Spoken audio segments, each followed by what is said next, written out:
अस्सलाम वालेकुम। आप सब की आमद का बहुत शुक्रिया। एक कंप्लीट नावल आप सब के लिए जिसका नाम है कहानियों वाला प्यार, राइटर फलक तनवीर। अगर आप मेरे चैनल पर नए हैं तो चैनल को सब्सक्राइब कर लीजिए, कमेंट, लाइक और शेयर भी ज़रूर कीजिएगा। तो फिर चलते हैं नावल की तरफ। बारिश की पहली बूंद ने जैसे ही धरती का माथा छुआ तो चंद घड़ियां ही बीती थी कि बारिश ने राग मल्हार गाना शुरू किया।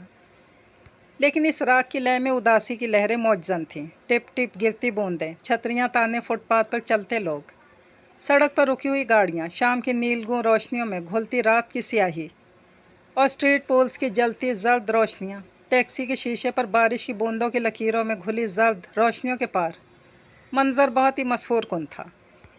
ट्रैफिक सिग्नल ग्रीन हुआ और इसी वक्त किसी ने धड़ाक से ड्राइवर की टैक्सी का दरवाज़ा खोला था। इसने हैरत से मुड़कर इस लड़की को देखा। बारिश में भीग चुकी इसकी लटें इसके चेहरे पर गिर रही थीं और वो इन लटों को कानों के पीछे उड़स रही थी। इसकी आंखों में वहशत थी, डर था और बहुत सी चीज़ों को सीट पर रखते हाथों में शताब भी थी। वह हैरानी से इसको देख रहा था और ड्राइवर भी अब पीछे मुड़कर कहने लगा, ओ बीबी उतरो, ये स्पेशल राइड है। लड़की अपनी सारी चीज़ें रखकर अब अपनी तरफ मुड़े ड्राइवर की आंखों में गुस्से को देख रही थी। ड्राइवर ने एक नज़र इसको देखा जो खामोशी से इस लड़की को देख रहा था, फिर इससे मुखातिब हुआ, आप फिक्र ना करें, मैं अभी इसको उतारता हूँ। उतरे मैडम, आपको एक बात समझ नहीं आ रही है। लड़की ने सर घुमाकर इसको देखा और इसके इशारे पर कुछ कहने लगी। वो ये तवक्को कर रहा था कि लड़की ड्राइवर को रोते हुए अपनी फरियाद सुनाएगी। न सिर्फ वो यूँ अचानक लड़की के इसके जाने मुड़ने पर सटपटाया, बल्कि इसके यूँ अचानक इशारों से बात करने पर हैरानी से इसको देखे गया। क्या वो अभी इसकी सोच मुकम्मल ही नहीं हुई थी कि ड्राइवर अपनी तेज़ चुभती हुई आवाज़ में बोला, बीबी गूंगी हो क्या, उतरो। ड्राइवर का अंदाज बहुत तल्ख था। लड़की ने जल्दी से अपना मोबाइल खोला और उस पर लिखा, प्लीज़ मुझे आपकी मदद चाहिए, मुझे हॉस्पिटल जल्दी पहुंचना है, प्लीज़। मुस्तफ़ा की आंखें हमदर्दी से भर गईं। वो इसको जवाब में कुछ कहने ही वाला था कि ड्राइवर एक बार फिर से बोला, उतरो बीबी, एक बात समझ में नहीं आती। ड्राइवर का लहजा वैसे ही गुस्से से भरा और सख्त था। अब तो वो इसके साथ इशारे भी कर रहा था। मुस्तफ़ा को सख्त नागवार गुजरा। इसने फ़ौरन ड्राइवर को सख्त लहजे में कहा, ये किस अंदाज में आप बात कर रहे हैं, आप गाड़ी चलाएं, मुझे कोई मसला नहीं इनके बैठने से। इसी वक्त पीछे गाड़ी ने हॉर्न बजाया तो ड्राइवर ने एक सुलगती निगाह इस लड़की पर डाली, फिर गाड़ी स्टार्ट करके चलाने लगा। मुस्तफ़ा अब इस लड़की की तरह मुड़ा और अपने मोबाइल पर लिखा, रिलैक्स, आपको किस हॉस्पिटल जाना है? RMI। ओके। मुस्तफ़ा ने अपना मोबाइल बंद किया, फिर ड्राइवर से मुखातिब हुआ, भाई इन्हें वहाँ जाना है, आप इन्हें RMI छोड़ दें। इसका लहजा नर्म और धीमा था। लेकिन भाई, पहले तो आपको ड्रॉप करना चाहिए था ना। ड्राइवर का लहजा ऐसा था जैसे इसको मुस्तफ़ा का कहना बुरा लगा हो। कुछ लहजे ऐसे होते हैं जो इंसान की नीयत को खोल कर रख देते हैं, और ऐसे ही लहजा वो महसूस कर चुका था। अगरचे वो पहली इस लड़की को हिफाजत के साथ इसकी मंजिल तक छोड़ने का सोच चुका था, लेकिन अब तो इसने अपने फ़ैसले को मज़ीद पुख्ता कर लिया। नहीं, आप पहले इन्हें छोड़ेंगे, फिर मुझे। इनको जल्दी है, और वैसे भी आपको तो खुश होना चाहिए ना, आपको तो दो दो सवारियाँ मिली हैं। इसने अगरचे तंज किया था, लेकिन इसका लहजा इतना नर्म था कि तंज का असर ज़ाइल हो गया। ड्राइवर इसको देखकर खिसियाने से मुस्कुराहट सजा कर बोला, बात सवारियों की नहीं है जी, बात कायदे और कानून की है। खैर, मैं तो आपकी वजह से ही कह रहा था, अब आपको कोई मसला नहीं तो ठीक है फिर। ड्राइवर ने इतना कहकर एक दफ़ा फिर बैक व्यू मिरर में देखा, लेकिन इस बार इसको नहीं, इस लड़की को। दूधिया रंगत, गहरी नीली आंखें, इसकी पंखड़ी जैसे होंठ और आंखों पर गिरी एक आवारा लट, वो यकीनन कोई हूर थी। बस बेचारी बोलने की सलाहियत नहीं रखती थी। इसकी नज़रें इसकी नीयत की चुगली खा रही थी। मुस्तफ़ा हनूज इसको देख रहा था। ड्राइवर ने ख़ुद पर जमी मुस्तफ़ा की नागवार नज़रें महसूस की तो गड़बड़ाकर सामने देखने लगा। मुस्तफ़ा ने आखिरी नज़र लड़की पर डाली, जो अस्पताल की एक बड़ी सी फाइल खोले रिपोर्ट्स को उलट पुलट कर देख रही थी। गोद में धरे मोबाइल पर वो कैलकुलेशन कर रही थी। लड़की की आंखों में बहुत दर्द समोया हुआ था और वो बार बार परेशानी से होंठ काट रही थी। जाने इस बेचारी का कौन प्यारा अस्पताल में एडमिट होगा जो ये इतनी परेशान है। मुस्तफ़ा खिड़की के पार देखते हुए सोच रहा था। इसके बाद मुस्तफ़ा ने मुड़कर इसको नहीं देखा। वैसे भी वो इसको मज़ीद परेशान नहीं करना चाहता था। पहली वो परेशानी में ये बात भूल कर के किसी गैर मर्द के साथ पिछली सीट पर बैठी है। कुछ देर बाद जब अस्पताल करीब आया तो बारिश थम चुकी थी। टैक्सी रुकी तो वो अपनी चीज़ें समेट कर तैयार बैठी थी। फ़ौरन उतर कर जल्दी से ड्राइवर को पैसे पकड़ा कर जाने लगी। वो जो इसको पैसे देने से मना करने ही वाला था, मायूसी से इसको तकरीबन भागते हुए देखने लगा। हर इंसान ऐसी अधूरी मुलाकात में कई सवाल छोड़ जाता है जिनके जवाब पाने के लिए कुछ देर हमारा दिल मचलता है, लेकिन फिर हम अपनी ज़िंदगी में मसरूफ़ होकर भूल भी जाते हैं। अभी मुस्तफ़ा भी यही सोच रहा था कि इसकी कहानी क्या होगी। क्या इसकी कहानी मुस्तफ़ा की तरह दुख और तकलीफ़ से भरी होगी? फिर जब वो अपनी मंजिल पर उतरने वाला था तो इसकी नज़र सीट के नीचे पड़ी डायरी पर पड़ी, जो यकीनन जल्दी में उतरते वक्त इसके हाथ खुले बैग से गिरी होगी। इसने फ़ौरन उठाकर डायरी खोली। पहले सफ़े पर लिखा था, मेरा नाम अदीना है और इस डायरी में मेरी कहानी है। अगर आप ये डायरी पढ़ रहे हैं तो प्लीज़ मेरी इजाज़त के बगैर मत पढ़ें, ये इखलाकी जुर्म है। वो मुस्कुराया। क्या वो दूरअंदेश थी या इसका डायरी खो जाने का डर इतना ज़ोरावर था कि वो आज सच हो गया था? इसने फ़ौरन डायरी बंद की और इसको वापस करने का इरादा करके अपने ऑफिस की जानिब कदम बढ़ा दिए थे। जब वो घर पहुंचा तो शाम के अंधेरे फैल चुके थे। गर्दन में हल्की सी अकड़न थी और आंखें नींद से बोझल। घर का दरवाज़ा खोलते इसकी पहली नज़र लॉन में बैठे शख्स पर पड़ी। इसकी आंखों में थकान और होंठों पर हल्की सी थकी हुई मुस्कुराहट उभरी। बड़ी सफ़ेद आंखों पर गोल फ्रेम वाली ऐनक, सर पर जमे गिनती के 4-5 बाल, बहुत पुराना खुला डुला ऊनी स्वेटर और झुर्रियों से भरे हाथ जो अखबार पकड़ने की सकत भी नहीं रखते थे। अखबार पर मैलाहट देखकर उसको अंदाज़ा हुआ कि ये कोई पुराना अखबार है। अब्दुल्ला इसको मैसेज करके जा चुका था। ट्रैफिक की वजह से इसको थोड़ी देर हो गई, वरना इसकी और अब्दुल्ला की अक्सर गेट पर मुलाकात हो जाया करती थी। जैसे वो करीब पहुंचा तो बूटों के टक टक पर उन्होंने नज़रें उठाईं। उनकी नज़रों में शनासाई की हल्की सी रमक तक ना थी। अस्सलाम वालेकुम, धीमे लहजे में बोलता उनके सामने रखी मेज़ पर से चीज़ें समेटने लगा। वालेकुम अस्सलाम। लहजा तहय्युर की नमी में घुला हुआ था। उनकी नज़रें मुस्तफ़ा से होती पीछे हाथ खुले गेट पर पड़ी। वो सोच में पड़ गए कि दरवाज़ा तो बंद था, तो फिर ये नौजवान अंदर कैसे दाखिल हुआ? आप कौन हैं और मेरे घर में कैसे घुसे? हैरानी से इससे पूछ रहे थे। चाय का कप उठाता मुस्तफ़ा का हाथ लम्हे भर को थमा। चाय के कप में सिगरेट के छोटे छोटे टुकड़े पड़े हुए थे। एक गहरी सी सांस खारिज की। यह सांस सब्र की थी, बर्दाश्त की या अजियत की, वो खुद भी समझने से कासिर था। आपने फिर से स्मोकिंग की? इतना कहकर वो चीज़ें समेटने लगा। क्या मतलब स्मोकिंग की? कौन होती हो तुम ये सवाल पूछने वाले? अभी हैदर आएगा तो शिकायत लगाऊंगा मैं तुम्हारी। तुम वही हो ना, इसका दोस्त जिसके साथ उसने कायदे आज़म यूनिवर्सिटी से एमफिल किया था? हाँ, चेहरे पर तिलमिलाहट लिए जैसे वो इसको पहचान गए थे। वही हो। खैर, मेरे हैदर के मुकाबले तुम बहुत अच्छे स्टूडेंट तो नहीं, लेकिन बकौल इसके तुम बहुत मेहनती हो। मुस्तफ़ा आराम से उनकी बातें सुन रहा था। जब उनकी बात मुकम्मल हुई और उन्होंने नज़रें उठाकर इसका जवाब सुनने के लिए तवक्कुफ़ किया तो मुस्तफ़ा ने आगे बढ़कर उनकी कुर्सी के पीछे रखी उनकी असा उठाई और हाथ बढ़ाकर उनका हाथ पकड़कर उठाना चाहा। शाम हो चुकी है, अभी सर्दी बढ़ जाएगी, आएँ अंदर चलें। शाम हो चुकी है? उनकी नज़रें मज़ीद हैरत से फैल गईं। उन्होंने ऊपर देखा। आसमान पर नीलाहट की चादर में स्याही घुलती जा रही थी। हाँ, ठीक कह रहे हो तुम, शाम हो चुकी है। मुस्तफ़ा उनको सहारा देकर लाउंज में ले आया और टीवी ऑन किया। सोफ़े पर बिखरी चीज़ें समेटकर उनको बिठाया और आतिशदान में आग जलाकर किचन में चला आया। शुक्र था किचन में चीज़ें बिखरी नहीं थीं। इसने एक गहरी सांस लेते हुए किचन में एक तायराना नज़र दौड़ाई। सिंक में पड़े सुबह के बर्तन, कल की लाई गई ग्रोसरी जो वो अपनी जगहों पर रखना भूल चुका था, यानी इसके लिए फिर भी बहुत से काम जमा थे।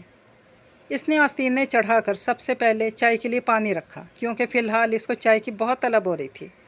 और फिर फ्रिज से सब्जियां निकाल कर इन्हें धोकर जगह संभाल ली और एयरपोर्ट लगाकर सुनने लगा। इसने सामने देखा, टीवी पर नेशनल जियोग्राफिक का चैनल चल रहा था। इसकी नज़र टीवी पर पड़ी जहां एक उदास परिंदा दरख्त पर बैठा था। वॉइस ओवर आर्टिस्ट क्या कह रहा था वो नहीं सुन रहा था, लेकिन ऐसे सीन बदला। नीचे पेन गिर गया जहां इसी परिंदे का जोड़ा मरा पड़ा था। इसने जल्दी से अपने एयरपॉड्स निकाले और बाहर निकलकर रिमोट उठाकर चैनल बदलना चाहा। वो नहीं चाहता था कि सामने बैठे शख्स को अपनी मरहूम बीवी की याद सताए। जैसे इसकी नज़र उन पर पड़ी, वो पुरसुकून अंदाज में सो रहे थे। मुस्तफ़ा के चेहरे पर एक थकी लेकिन मोहब्बत भरी मुस्कुराहट फैल गई। उसने नीचे गिरते कंबल को उठाकर अच्छे से इन्हें उड़ाया और वो हल्का सा कुसमसाए। मेरे हैदर। मुस्तफ़ा की आंखों में हल्की सी अजियत दुखी। जी, इसने धीमे अंदाज में कहा, लेकिन वो सो चुके थे। नहीं बाबा, मैं हूँ मुस्तफ़ा। मुस्तफ़ा ने अजियत भरे लहजे में ख़ुद कलामी की। मुस्तफ़ा बाबा के सोने के बाद किचन में आकर चाय पीने लगा था। चाय में शायद इसने ज़्यादा पत्ती डाल दी थी, इसलिए काफ़ी कड़वी लग रही थी। मेरी ज़िंदगी से तो कम कड़वी है। वो खुद अजियती से हंसा था। उसकी नज़रें खिड़की के पास स्ट्रीट पोल्स की रोशनी में चमकते बैकयार्ड में घूम रही थीं। एक अजीब सी रूह को खोखला कर देने वाली वीरानी थी। कभी यहाँ सर्दियों में अलाव के गिर्द रखी कुर्सियाँ, बारबेक्यू की भीनी भीनी खुशबू, अम्मी और बाबा की नोक-झोंक, हैदर भाई और अदनान भाई की हमेशा की बहस जो यूँ मालूम होती थी कि जैसे वो दोनों लड़ रहे हों, और उनसे दूर बैठा बोरिंग हमज़ा जिसको अपने कोर्स की किताबों से कभी फुर्सत नहीं मिलती थी। फिर वक्त ने करवट ली। अम्मी ने अपनी भांजी अलीना का हाथ हैदर भाई के लिए मांगा और बाबा ने अपनी भतीजी साइमा का अदनान भाई के लिए। दोनों भाइयों की शादी के बाद घर का माहौल ऐसे चुपके और अचानक बदल गया जैसे किसी को पता भी नहीं चला। पहले पहल तो घर में खूब रौनक लगती। कभी साइमा भाभी के मैके वालों के लिए दावत सजती, कभी अलीना भाभी के मैके में उनके लिए। लेकिन रफ्ता रफ्ता घर का माहौल मकदर होना शुरू हुआ। दोनों भाभियों में अनबन हो जाती तो ये खफगियाँ भाइयों तक पहुँचती और उनके बीच पिसती अम्मी। अम्मी बहुत कोशिश करती थी कि घर का माहौल ठीक रहे, दोनों भाभियों के दरमियान हर तरह का इंसाफ करती।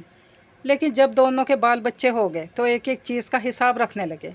वही रिवायती शौहरों के तनख्वाहों के हिसाब किताब। इस दौरान बाबा ने हमज़ा की शादी करने की ठानी तो दोनों भाभियों से सबक लेते हुए इस बार हमज़ा भाई की शादी पराए ख़ानदान में की गई। शादी होते ही हमज़ा भाई को यूके में जॉब मिल गई और वो फ़ौरन अपनी बीवी को लेकर वहाँ शिफ्ट हो गए। शुरू में हमज़ा लाख मना करने के बावजूद भी पैसे भेज दिया करते थे, लेकिन आहिस्ता आहिस्ता वो भी ख़त्म हो गए क्योंकि उनके अपने भी बहुत ख़र्चे थे। फिर हुआ कुछ यूँ कि इसकी देखा देखी दोनों भाइयों ने भी बाहर जॉब ढूंढना शुरू कर दिया। हालांकि उनकी यहाँ अच्छी जॉब्स थीं, लेकिन शायद बंद कमरों के पीछे उनके कानों में बीवियों की सरगोशियाँ बहुत पुरअसर थीं कि उन्होंने बाहर सेटल होना चाहा। बहरहाल में पहले हैदर भाई कनाडा शिफ्ट हो गए। अब्बू को गले मिलते ही उन्होंने याद दहानी करवाई थी कि जल्द वो सब वहाँ शिफ्ट हो जाएंगे। फिर इसके बाद अदनान भाई भी शिफ्ट हो गए। यूँ घर में रह गया वो, यानी इन सब का छोटा भाई मुस्तफ़ा। भाइयों की नई ज़िंदगियों की उलझनों में वो कहीं खो सा गया। एक अनदेखी दूरी से सिमट आई थी इसके और इसके बाप के दरमियान। सब भाइयों के जाने के बाद दोनों मियाँ बीवी की आंखें बुझ सी गईं। एक अजीब सा खुद अजियती से भरा इंतज़ार उनकी आंखों में चमकता। पहले तो वो जल्दी जल्दी बात कर लिया करते, फिर ये सिलसिला बाकी सिलसिलों की तरह सुस्त हो गया और वजह बना वही पुराना बहाना, मसरूफियत।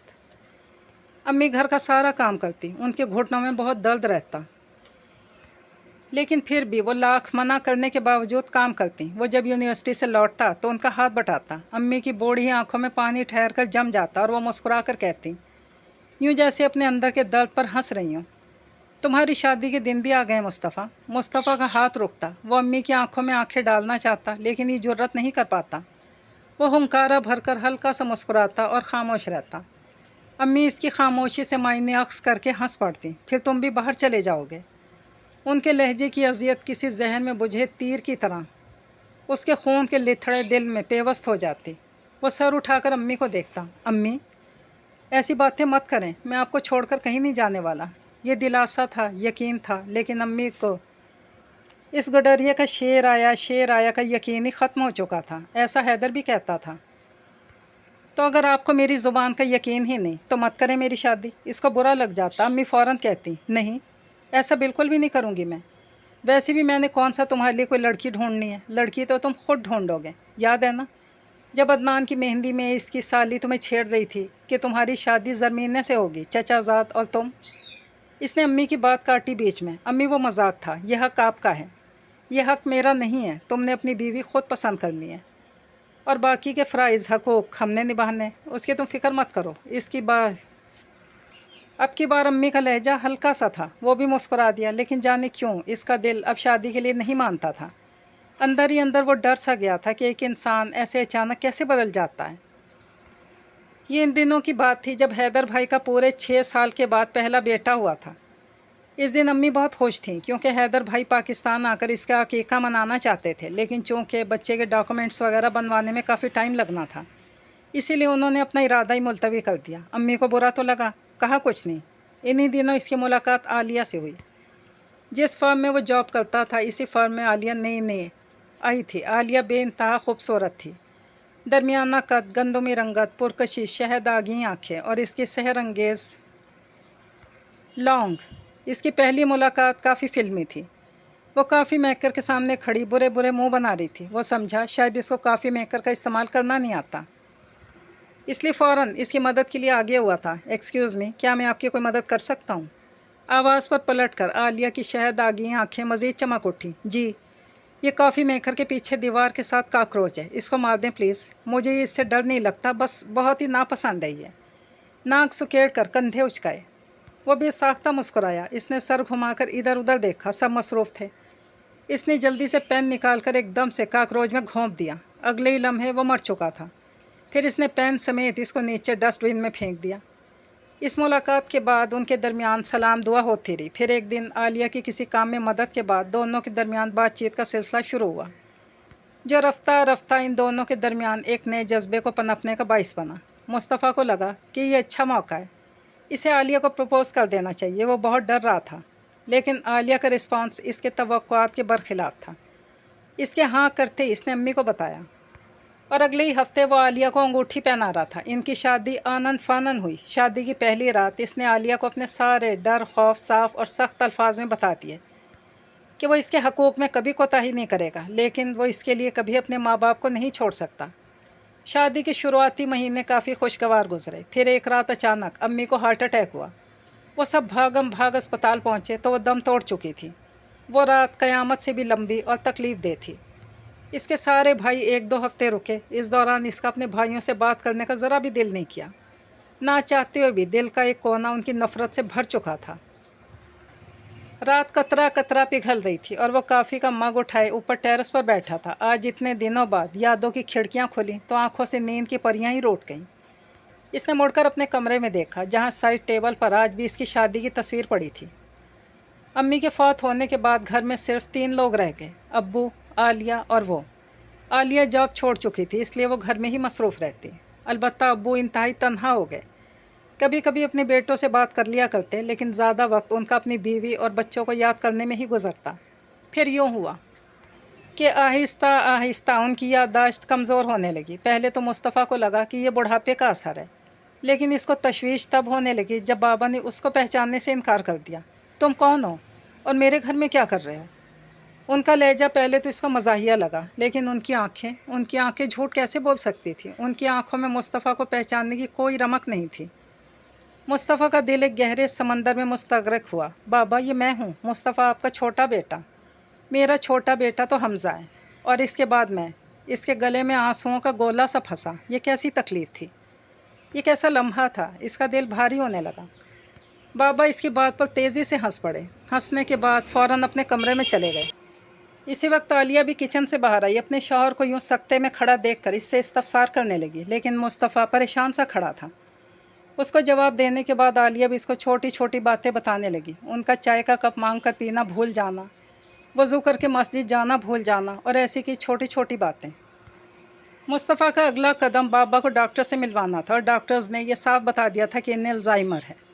ये इंकशाफ मुस्तफ़ा के लिए बहुत दर्दनाक था और इससे भी दर्दनाक उनका मुस्तफ़ा को ना पहचानना था। बाबा को सब बेटे याद थे, उनके बचपन के किस्से, उनकी जवानी की कामयाबियाँ, बच्चों के नाम, उनके बैरूनी ममालिक में रिहाइश, सिवाय मुस्तफ़ा के।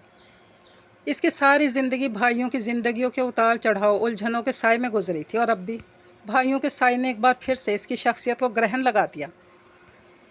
एक दिन हमज़ा भाई ने बातों ही बातों में बाबा की याददाश्त से बाबत दरियाफ़्त किया तो इसने धीमे लहजे में उनके अल्ज़ाइमर के बारे में बता दिया और वो ये आगे से ये तवक्को कर रहा था कि यदि हमज़ा भाई उनको अपने पास बुलाने का कुछ कहेंगे, लेकिन उनकी बात इसके बरखिलाफ़ थी। मुस्तफ़ा, देखो, हम सब भाई अब बाहर हैं, तुम्हें ही बाबा का ख्याल रखना चाहिए।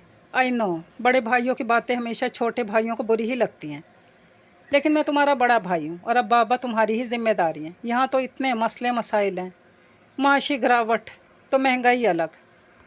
बस तुम फ़िलहाल बाबा के लिए अपनी दिलचस्पियों वगैरह को एक साइड पर रख दो और बाबा पर फोकस करो।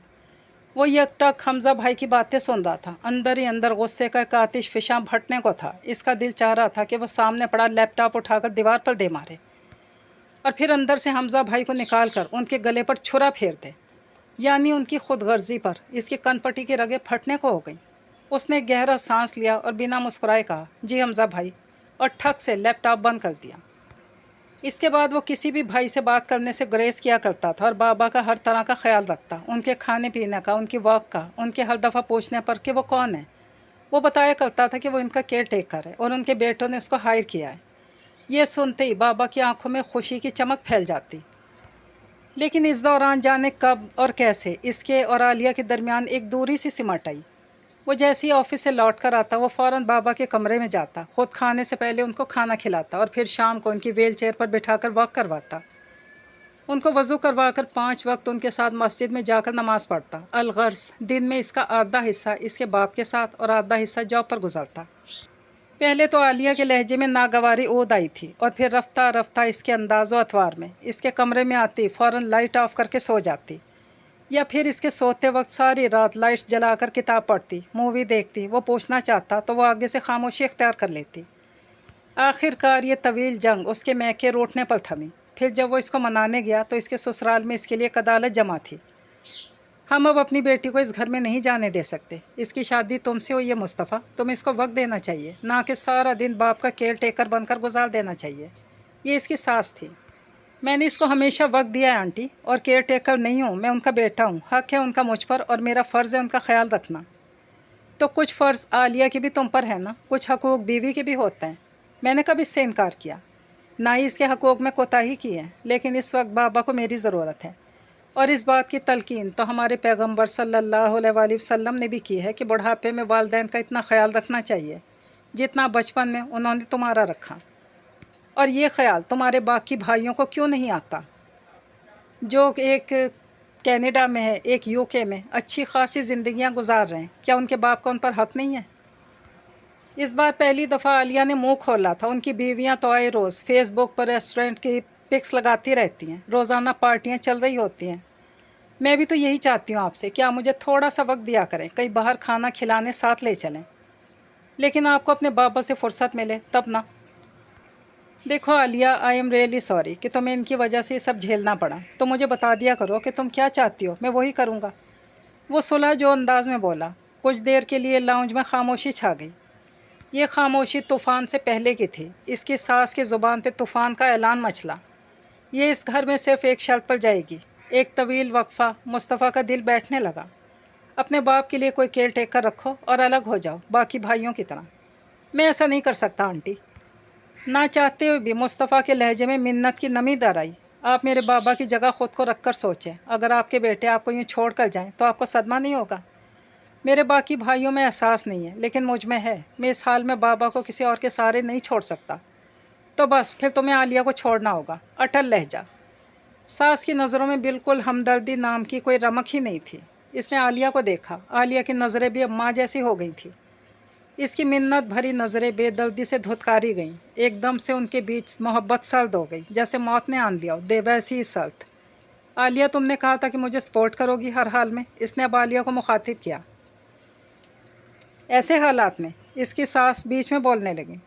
پہلی بار مصطفیٰ نے پلٹ کر انہیں دیکھا۔ اس کی آنکھوں میں سختی تھی اور لہجے میں بھی۔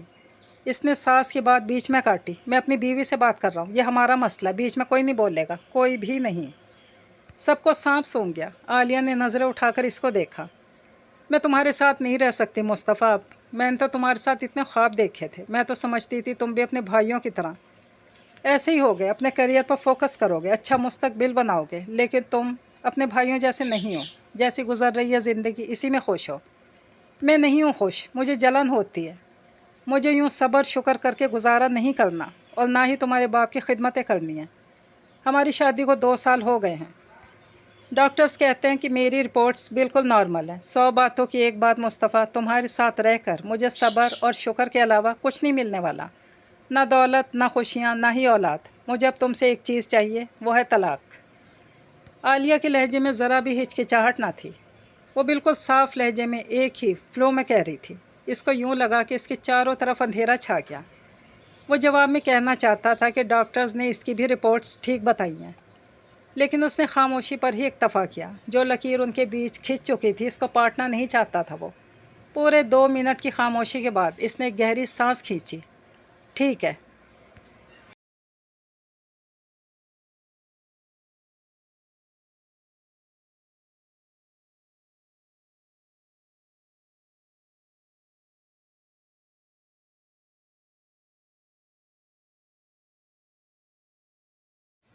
عالیہ سے طلاق کے بعد اس کی زندگی ویسی ہی رہی جیسی پہلے تھی، بابا کا خیال رکھنا، جاب پر جانا۔ کبھی کبھی وہ مایوسی کی دلدل میں گر جاتا اور اس کے دل میں ہر طرف سے پچھتاوے امڑنے لگتے جو کہ درد کی صورت اختیار کر لیا کرتے تھے۔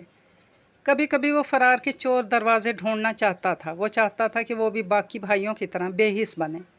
آنسوں کی ایک طویل لکیر اس کے چہرے پر بہنے لگتی، وہ بے بس تھا، وہ انتہائی بے بس ہو چکا تھا۔ اچانک نیچے سے کسی چیز کے ٹوٹنے کی آواز آئی تو وہ فوراً نیچے کی طرف دوڑا تھا۔ بابا سائڈ ٹیبل سے گلاس اٹھانے کی کوشش کرتے ہوئے گلاس گرا چکے تھے۔ اس کو دیکھتے ہی بے بسی بھری کھسیاہٹ سے مسکرائے۔ بچے، مجھے باتھ روم جانا ہے۔ مصطفیٰ نے ان کی آنکھوں میں دیکھا۔ اچانک سے اس پر بابا کی ان کی جوانی کی یادوں نے حملہ کر دیا اور اگلے ہی پل وہ دہاڑے مار مار کر رونے لگا۔ بابا اس کو حیرت سے دیکھ رہے تھے۔ وہ روتے ہوئے آگے بڑھا، ان کو سہارا دے کر ویل چیئر پر بٹھایا اور ان کو باتھ روم لے کر گیا۔ باتھ روم تک کے راستے میں بابا اسی معصومیت بھری خاموشی سے اس کو دیکھتے رہے اور سمجھنے کی کوشش کرتے رہے آخر کیوں رو رہا تھا۔ اور وہ یعنی مصطفیٰ، اس کو کسی بھی صورت اپنے باپ کو اکیلا نہیں چھوڑنا ہے۔ کیا ہوا؟ اس کے باپ کو وہ یاد نہیں کہ ان کا چوتھا بیٹا بھی ہے۔ بیٹا تو ہے نا ان کا۔ یہ حقیقت تو نہیں بدل سکتی۔ کتنی تکلیف دہ بات ہے نا اپنے والدین کو بے بس ہوتا دیکھ کر اور اپنے آپ پر انحصار کرتا دیکھ کر۔ اگلی صبح جیسی نماز کے وقت الارم بجنا شروع ہوا تو اس کی آنکھوں میں نیند ایسے سمٹ چکی تھی کہ اس سے اٹھا ہی نہیں جا رہا تھا۔ خود پر جبر کر کے اس نے بابا کے کمرے میں جھانکا۔ وہ اٹھ چکے تھے۔ انہیں سہارا دے کر اٹھایا اور وضو کروا کر مسجد کی طرف روانہ ہو گیا۔ اس دوران بابا اس سے کیا باتیں کر رہے تھے اس کا دھیان ہی نہیں تھا۔ شاید اپنے بچوں میں سے کسی کے بچپن کا قصہ سنا رہے تھے۔ اس کی آنکھیں نیند اور بے خوابی سے بوجھل تھیں۔ نماز کے بعد اس نے بابا کو ناشتہ بنا کر دیا اور اپنے کمرے میں آ گیا۔ 1-2 گھنٹے نیند لینے کے بعد جب اٹھا تو سورج کی روشنیاں دیواروں کو ٹاپتی صحن میں پھیلتی جا رہی تھی۔ اس نے جلدی سے کافی بنا کر کپ میں ڈالی اور اپنا لیپ ٹاپ اٹھانے لگا۔ اس کو لیپ ٹاپ کے قریب پڑی وہ ڈائری نظر آ گئی۔ واپس لوٹانے کی غرض سے اس نے وہ ڈائری اٹھائی۔ اسی وقت عبداللہ بھی آ چکا تھا۔ عبداللہ بابا کا کیئر ٹیکر تھا،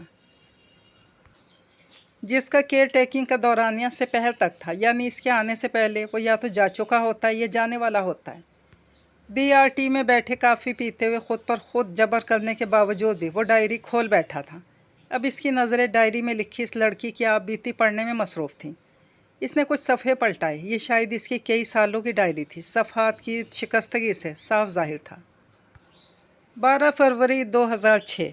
آج بہت دنوں بعد میں ڈائری لکھ رہی ہوں۔ میرا نئے اسکول میں ایڈمیشن ہو گیا لیکن میرا دل نہیں کرتا کسی سے بات کرنے کا، نہ ہی کوئی مجھ سے بات کرتا ہے۔ سب مجھے دیکھ کر عجیب عجیب اشارے کرنا شروع کر دیتے ہیں۔ مجھے سمجھ میں نہیں آتا کہ وہ کیا کہہ رہے ہیں۔ شاید وہ میرا مذاق اڑاتے ہیں۔ مجھے لوگوں سے ڈر لگنے لگا ہے، اسپیشلی ثنا یا سے اور پاپا سے۔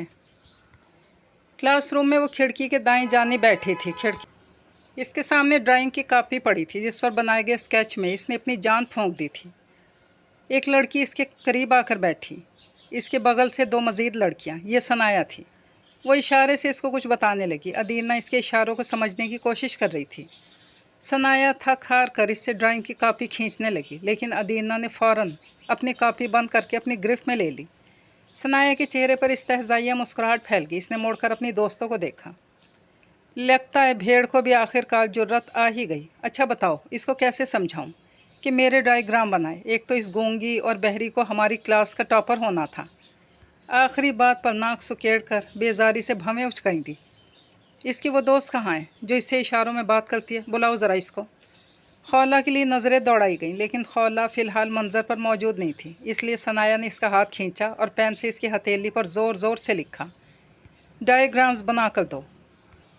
پیچھے سے لڑکی نے اس کے ہاتھ پر جنرب پٹخا اور ثنایا مسکراتی جانے ہی لگی تھی کہ ادینہ نے ہاتھ سے اس کا جنرب دھکیلا، یعنی اس کا جواب تھا نہیں۔ اس کی جرأت پر ثنایا کو آگ ہی لگ گئی۔ ہذیانی مسکراہٹ اس کے ہونٹوں پر آئی۔ اس نے آگے بڑھ کر کھینچنا چاہا کہ عین اسی وقت ٹیچر آ گئی تو اس کو چھوڑنا پڑا۔ پوری کلاس میں ثنایا اس کو مڑ مڑ کر دھمکیوں بھری نظروں سے دیکھی گئی تھی۔ جب ثنایا کو ڈائیگرامز نہ بنانے پر باہر نکالا گیا تو اس کے تو تن بدن میں آگ ہی لگ گئی تھی۔ یہ پہلی بار نہیں ہوا تھا کہ ثنایا ہر کسی کو تنگ کرتی تھی۔ ثنایا ایک امیر باپ کی بگڑی ہوئی اولاد تھی۔ کلاس میں سب سے بیچاری اور معصوم ادینہ ہی تھی۔ وہ شروع سے اپنی کلاس فیلوز میں سب سے معصوم اور کمزور لڑکیوں کو تنگ کرتی تھی، لیکن جب سے ادینہ کا ٹرانسفر اس کے اسکول میں ہوا تھا तब इसको एक नया शिकार मिला था और जाने क्यों सनाया को इसकी इस कमज़ोरी का काफ़ी हिज़्ज़ उठाती थी कि वो ना सुन सकती थी और ना बोल सकती थी। पहले दिन इसका तारुफ कराते उनकी टीचर ने कहा था, प्यारे बच्चों, आज आपकी क्लास में एक स्पेशल बच्ची आई है। एक कार एक्सीडेंट में ये अपनी गोयाई और समात की सलाहियत खो चुकी है, इसलिए आप सब इसको खूब सपोर्ट करेंगे, राइट? सनाया ने अपनी दोस्तों को आंख मारी कि एक नया शिकार मिल चुका है। शुरू में तो अदीना काफ़ी डरती थी। इसके टीचर्स इसकी खूब मदद करते थे। उसकी पढ़ाई में कुछ वो ख़ुद भी काफ़ी ज़हीन थी। वो जल्दी सीख लिया करती थी। इसके सबसे बड़ी सलाहियत इसकी ड्राइंग थी। इसी वजह से सनाया अपने तमाम काम इससे करवाती थी। पहले पहल तो वो डरती थी और इसके काम कर दिया करती थी, लेकिन आज घर में हुए अम्मी और बाबा की लड़ाई से वो काफ़ी उदास थी, इसलिए सनाया को इनकार कर चुकी थी, नताइज से बाखबर होते हुए भी। छुट्टी के वक्त जब वो कॉरिडोर से गुजरकर मेन गेट तक जाने ही वाली थी कि ऐसे में सनाया और इसके गैंग ने इसको घेर लिया। सनाया ने इसके हाथ में पकड़ी इसकी स्केच बुक को खींचकर इसके सर पर दे मारी। दर्द से कराह कर वो नीचे झुकी। इसके बाद वाला मंजर मज़ीद दिल दहला देने वाला था। सनाया इसके स्केचेस को फाड़कर इसके सर पर उड़ा रही थी। वो रोने लगी, लेकिन सनाया हज़ियानी अंदाज में इसके स्केचेस फाड़ती ही जा रही थी। अदीना ने उठकर इससे अपनी स्केच बुक छीन ली। इसमें वो आखिरी स्केच रह गया था। सनाया हंसने लगी, बिल्कुल पागलों की तरह। ब्लेड दो, सनाया पीछे खड़ी लड़की को कहने लगी। सारी लड़कियों के चेहरे जर्द पड़ गए। सनाया प्लीज़ ब्लेड दो, वो चिल्लाई। अदीना जो इनकी गुफ्तगू नहीं सुन रही थी और सर झुकाए आंसू बहाते अपने आखिरी बचे हुए स्केच को देख रही थी। एक प्यारा सा कपल और इनके बीच खड़ी एक प्यारी सी बच्ची का स्केच, जिसको सनाया ने बीच में से फाड़ दिया था और अब इसके आधे फटे हिस्से पर बच्ची और इसकी माँ थी, दूसरी तरफ इसका बाप। अचानक अदीना की आंखों में तैरते आंसुओं में गुस्से के शोले भड़के और इसने आगे बढ़कर सनाया को एक ज़ोरदार थप्पड़ खींच के दे मारा। सनाया लड़खड़ाकर गिर पड़ी और इसी लम्हे अदीना भाग खड़ी हुई। शाम को घर में एक बार फिर से झगड़ा हो गया अम्मी और बाबा के बीच। वो दीवार के कोने में डरी सहमी खड़ी थी। कैसे में पापा चिल्लाए और अम्मी को एक ज़ोरदार थप्पड़ खींच कर दे मारा। इसके बाद इसको याद था तो सिर्फ इतना कि इसकी माँ इसका हाथ पकड़कर खींचती हुई गाड़ी में बैठ रही थी और इसके अपने हाथ में सुबह वाला स्केच था, जिसके एक हिस्से पर इसकी माँ और वो थी और दूसरे हिस्से पर इसके पापा। नानी का घर 2 मंजिला था और इनके घर की दीवारें बोगनवेलिया से लदी हुई थीं। वो यहाँ काफ़ी कम आया करती थी। इसकी वजह पापा थे, जिन्होंने इसकी माँ पर काफ़ी पाबंदियाँ आयद की थीं, क्योंकि दोनों की मोहब्बत की शादी थी और सारे मामू इस शादी के काफ़ी ख़िलाफ़ थे। जैसी टैक्सी उनके घर के सामने रुकी तो दरवाज़ा खोलने वाली रुबीना मोमानी थी, जिनके माथे उनको देखकर शिकने पड़ गई थी। जैसे ही अम्मी ने पीछे से अपना सूटकेस घसीटा, मोमानी ने पूछा, कितने दिन रहने आई हो अफशीन? अम्मी ने मुड़कर देखा, उनको जवाब नहीं दिया। अम्मी कहाँ हैं? रूबी मोमानी ने ज़ब्त की गहरी सांस अंदर खींची। अपने कमरे में। अम्मी ने सुनते ही फ़ौरन अपना सूटकेस घसीटा और नानों के कमरे की तरफ जाने लगी। अंदर जाते ही नानों के गले लगकर फूट फूट कर रो पड़ी। वो वहाँ खड़ी समझने की कोशिश कर रही थी कि अम्मी क्यों इतना रो रही हैं। काफ़ी अरसे से इनके झगड़े हुआ करते थे, लेकिन ये आज का झगड़ा इतना संगीन हुआ कि इनको घर छोड़ कर आना पड़ा। और अम्मी अपनी माँ के गले लग कर रो रही थी, अपनी दुख भरी कथा सुना रही थी। अफशीन और सरफराज ने लव मैरिज की थी और ये दोनों के लिए आसान नहीं था, क्योंकि सरफराज की अम्मी इसकी शादी अपनी भांजी से करना चाहती थी और अफशीन की शादी रुबीना अपने भाई से। सो दोनों ने अपने ख़ानदान को खूब मिन्नत समाजत करके मनाया। बज़ाहिर तो इनकी शादी को अफशीन की सास और इसकी भाभी ने हंसी खुशी कबूल किया, लेकिन अंदर ही अंदर दोनों बुग़्ज़ छुपाई बैठी थी। शादी के कुछ साल बहुत खुशी से गुजरे। जल्दी अल्लाह ने उनको एक प्यारी सी बेटी अता की, लेकिन वही रिवायती सासों की तरह उसकी सास ने भी बेटे के लिए प्रेशर डालना शुरू कर दिया कि एक बेटा चाहिए। पहले तो सरफराज भी इसके लिए स्टैंड लेते थे। इस दौरान अफशीन प्रेग्नेंट हो गई और दोनों का खुशी का कोई ठिकाना ही ना रहा, लेकिन उनकी खुशी का दौरानिया काफ़ी कम था। एक दिन वो डिनर करने बाहर गए। घर वापसी पर उनका एक्सीडेंट हो गया। इस एक्सीडेंट ने उनसे बहुत कुछ छीना, अदीना की गोयाई और समात और इनका होने वाला बेटा। लेकिन सबसे बड़ी बात ये थी कि डॉक्टर्स ने 9 दिन के कोमा के बाद अफशीन को ये बताया कि वो कभी माँ नहीं बन पाएंगी।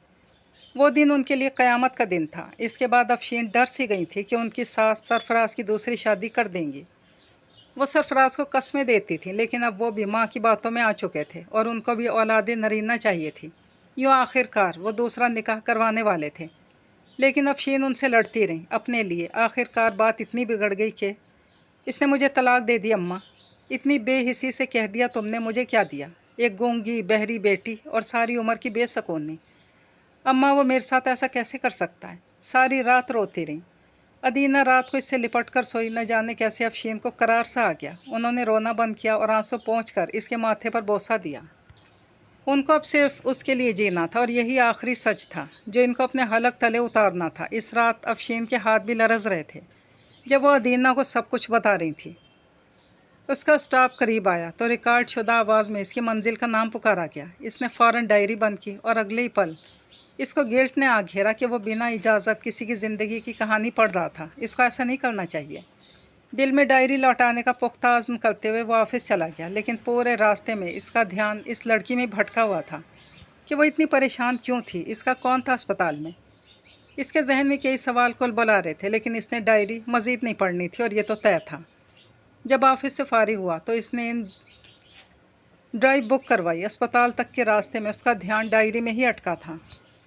پھر آخر کار اس نے ایک دفعہ پھر سے ڈائری کھولی اور پہلا جملہ اس کی توجہ کھینچنے کا باعث بنا. 23 ستمبر 2015. آج جانے کیوں میرا دل بہت دھڑک رہا ہے. اتنا کہ مجھے لگتا ہے پسلیاں توڑ کر باہر آ نکلے گا. مجھے مریم نے کہا کہ جب میں جبران کو دیکھتی ہوں تو میری آنکھیں چمکنے لگتی ہیں, چہرے پر مسکراہٹ چھا جاتی ہے اور میں بلش کرنے لگتی ہوں. وہ کہتی کہ محبت کی علامات ہیں. شاید اس کی بات ٹھیک ہے. جانے کیوں جب جبران مجھ سے بات کرتا ہے مجھے لگتا ہے جیسے وقت تھم سا گیا ہو اور زمین رک سی گئی ہو. میرے دل میں ایسے احساسات امڑنے لگتے ہیں جیسے میرے ہر طرف پھول کھل گئے ہوں. شاید وہ ٹھیک کہتی ہے.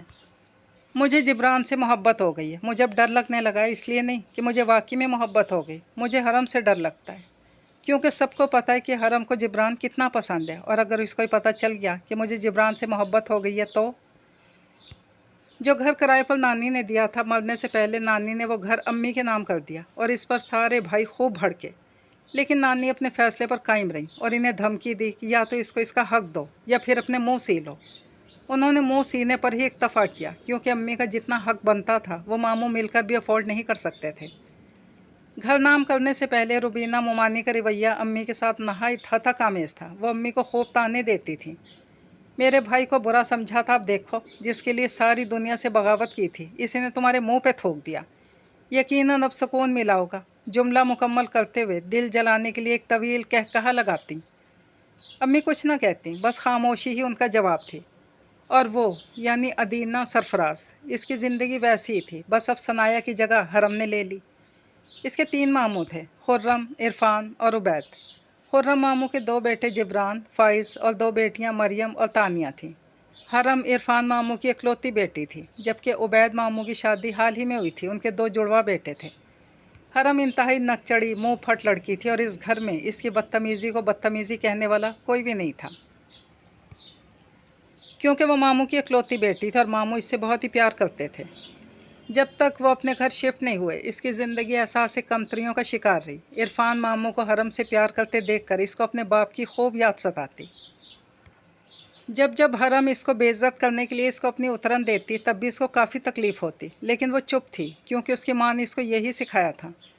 ان کے ہم پر بہت احسانات ہیں بیٹا, خیر ہے برداشت کر لیا کرو. اور کیا ہی جاتا ہے. اور اگر وہ تمہیں کچھ دے دے تو کوئی ایسی بات نہیں. وہ ایسی ہے لیکن زبان کی جتنی کڑوی ہے دل کی بہت اچھی ہے.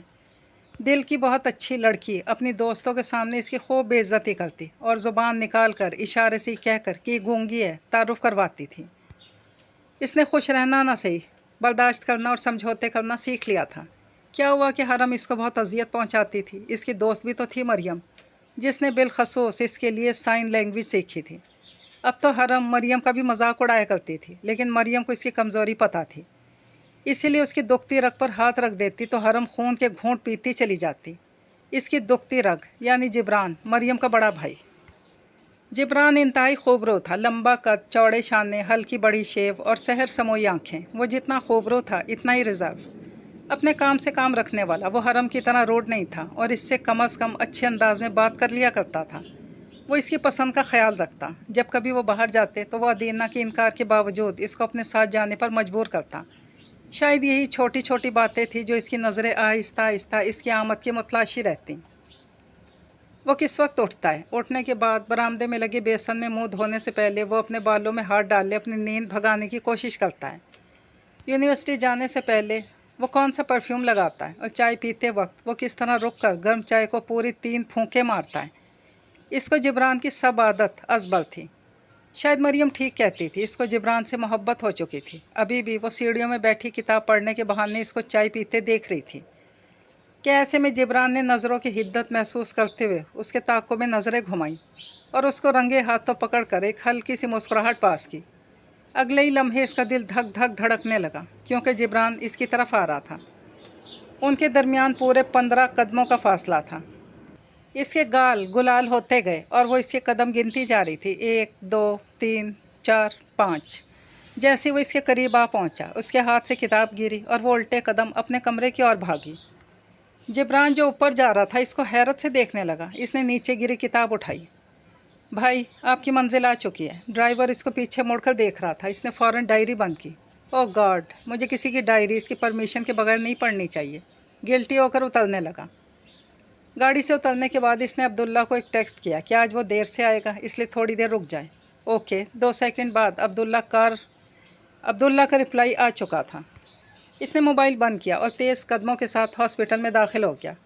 کیا آپ بتا سکتی ہیں کہ ادینہ سرفراز نامی کسی لڑکی کا کوئی ایڈمٹ ہے یہاں؟ ریسیپشن پر پہنچ کر وہ پوچھنے لگا۔ اس نے پروفیشنل مسکراہٹ چہرے پر سجا کر اوکے سر کہا اور کمپیوٹر پر نظریں گاڑ دی۔ جی، ان کی مدر افشین افتخار ایڈمٹ ہیں یہاں۔ اتنا کہنے کے بعد وہ اس کو روم کا بتا رہی تھی۔ اس کو ایسا لگ رہا تھا جیسے وہ اپنے کسی پسندیدہ کہانی کے پسندیدہ کردار سے ملنے جا رہا ہو۔ جب وہ اسپتال کے روم میں پہنچا تو شیشے کے دروازے کے پار اس نے ایک کمزور خاتون کو دیکھا۔ آنکھوں تلے گہرے حلقے، سوکھی ہڈیاں۔ اس نے ادینہ کو ڈھونڈنے کے لیے نظریں گھمائی۔ کمرہ خالی تھا۔ پھر اس نے کوریڈور میں ادھر ادھر دیکھا، وہ بھی خالی تھا۔ شاید وہ ابھی تک آئی نہیں۔ مجھے تھوڑی دیر رک کر انتظار کرنا چاہیے، وہ سوچنے لگا۔ پھر وہاں بینچ پر بیٹھ گیا۔ موبائل کھول کر کچھ دیر PDF میں کتاب پڑھنے لگا، لیکن جلد ہی اکتا کر دوبارہ ڈائری کے سرورق کو گھولنے لگا، جہاں کونے میں بہت چھوٹی لکھائی میں لکھا تھا جبران۔ بے ساختہ اس کے چہرے پر مسکراہٹ چھا گئی۔ وہ یقیناً جبران کو بہت چاہتی ہوگی، لیکن پھر اچانک اس کے دماغ میں آیا کہ اس کے ماموں کے ہاں سے یہاں کسی کو ہونا چاہیے۔ یہ ماں بیٹی اکیلے اسپتال میں کیا کر رہی تھی؟ اس کے دماغ میں مزید سوالات کل بلانے لگے تھے کہ اس کے فون پر کال آنا شروع ہوئی۔ عبداللہ کالنگ۔ مصطفیٰ بھائی 1 گھنٹہ ہونے کو آیا ہے، آپ کب تک آئیں گے؟ مجھے تھوڑا کام ہے، اگر آپ جلدی آ جائیں تو۔ عبداللہ کے لہجے میں صاف بیزاری جھلک رہی تھی۔ اوکے میں آتا ہوں۔ اس نے گھڑی میں ٹائم دیکھا، اس کو یہاں 40 منٹ ہو چکے تھے۔ جانے وہ کب آئے گی؟ وہ ڈائری کل دینے کے غرض سے اٹھا اور جانے لگا۔ ایک دم سیڑھیاں اترتے وقت اس نے ریسیپشن پر دیکھا، وہ اس سے کچھ کہہ رہی تھی اپنے سائن لینگویج میں۔ اس کی آنکھوں میں آنسو اور چہرے پر بے چارگی تھی، لیکن وہ اس کو پروفیشنل اسپارٹ چہرے کے ساتھ جواب دے رہی تھی۔ کچھ دیر بعد وہ مڑی اور وہ بہت ضبط کے ساتھ اس کی جانب چلتی آ رہی تھی، یوں جیسے خود کو رونے سے روک رہی ہو۔ پھر اپنی کوشش میں ناکام ہوئی اور وہاں بینچ پر بیٹھ کر پھوٹ پھوٹ کر رو پڑی۔ وہ جو ڈائری دینے آیا تھا اپنی جگہ سے ہل بھی نہیں پایا۔ اچانک اس کو لگا وہ دونوں شاید ایک ہی کشتی کے مسافر تھے، بے بس بے چارے۔ وہ اس کو اس حال میں ڈائری تو نہیں دے سکتا تھا، اس کو ادینہ کے آنسوؤں کا بھرم رکھنا چاہیے۔ وہ سوچتا وہ آگے بڑھا اور وہاں ریسیپشن سے رک کر پوچھنے لگا، ایکسکیوز می، کیا آپ بتا سکتی ہیں یہ جو لڑکی بھی یہاں سے گئی ہے یہ کیوں رو رہی تھی؟ لڑکی نے سوالیہ ابرو اچکائے۔ یعنی کون لڑکی؟ ادینہ سرفراز۔ ان کی مدر کو بہت مشکلوں سے کڈنی ڈونر ملا ہے، جس کی لاگت ہے پورے 17 لاکھ اور اس کے پاس صرف 2 لاکھ روپے ہیں۔ بینک سے لون ریجیکٹ ہو گیا اور اس سے پہلے بہت خرچ کر چکی ہیں اپنی ماں پر۔ اس کی نظریں اٹھیں، وہ اب اپنے آنسو صاف کرتے ہوئے اٹھ رہی تھی، یوں جیسے کسی عزم سے اٹھی ہو یا پھر خود کو مضبوط کرنے کے لیے۔ وہ اب سیڑھیاں چڑھ کر اپنی ماں کے پاس جا رہی تھی۔ اوکے، آخری سوال، ان کی ماں کی سرجری کب تک ہے؟ 3 دن بعد۔ Okay thank you. وہ ہلکا سا مسکرا کر اس کے پیچھے اوپر جانے لگا۔ اس نے دیکھا کہ وہ اپنی ماں کے سامنے بیٹھی تھی، اس کی گود میں پلیٹ رکھی تھی جس میں وہ سیب کاٹ رہی تھی۔ حیرت کی بات یہ تھی کہ وہ مسکرا رہی تھی اور مسکرا کر اپنی ماں سے بات بھی کر رہی تھی، یوں جیسے ابھی کچھ دیر پہلے کچھ ہوا ہی نہیں تھا۔ اس کے چہرے پر دکھ، بے بسی کا کوئی شائبہ نہیں تھا۔ وہ یک ٹک اس کو دیکھے گیا۔ سیب کاٹتے ہوئے ادینہ نے ماں کو سائن لینگویج میں کچھ کہا اور اس کی ماں مسکرائی تو ادینہ بھی مسکرائی۔ اس کی نظر شیشے میں اپنے عکس پر پڑی۔ میں کیوں مسکرا رہا ہوں؟ وہ حیران ہوا اور اگلے ہی پل مڑا تھا۔ जब वो अपने घर पहुंचा तो मगरिब की अजानें हर सू गूंज रही थी। अब्दुल्ला अपनी चीज़ें समेटकर जाने ही वाला था। इससे सलाम दुआ की, सबसे पहले अब्बू को वज़ू करवाया, फिर इनको मस्जिद लेकर गया। अगरचे इसको सख्त भूख लगी थी।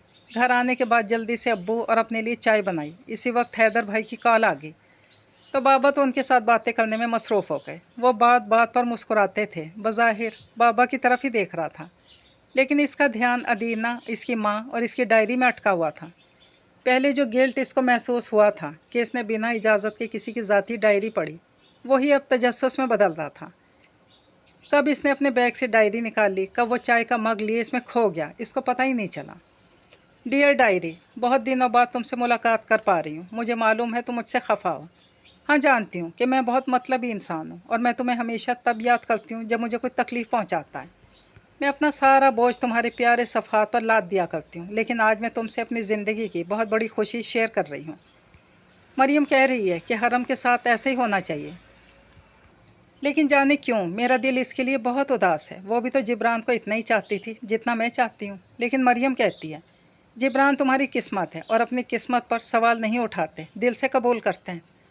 हमेशा की तरह मरियम ठीक कहती है। मुझे अपनी किस्मत पर खुश भी होना चाहिए और इस बात को कबूल भी करना चाहिए कि मैं मिसेस जिब्रान बनने वाली हूँ। ये दिसंबर की उदास लेकिन खूबसूरत दोपहर का माजरा था। सरमा की धूप सिमट कर मुंडेरों को पाट रही थी। अब शाम की कुबा में मदगम होने को थी। वो बहुत अरसे बाद मरियम के लाख कहने पर उनके घर आई थी। आज खिलाफ मामूल रुबीना मुमानी से खंदा पेशानी से मिल रही थी। कैसी हो? रुबीना मुमानी से साइन लैंग्वेज में पूछ रही थी। ठीक हो मुमानी, आज रुक जाओ, तुम्हारी पसंद का पुलाव पकाया है।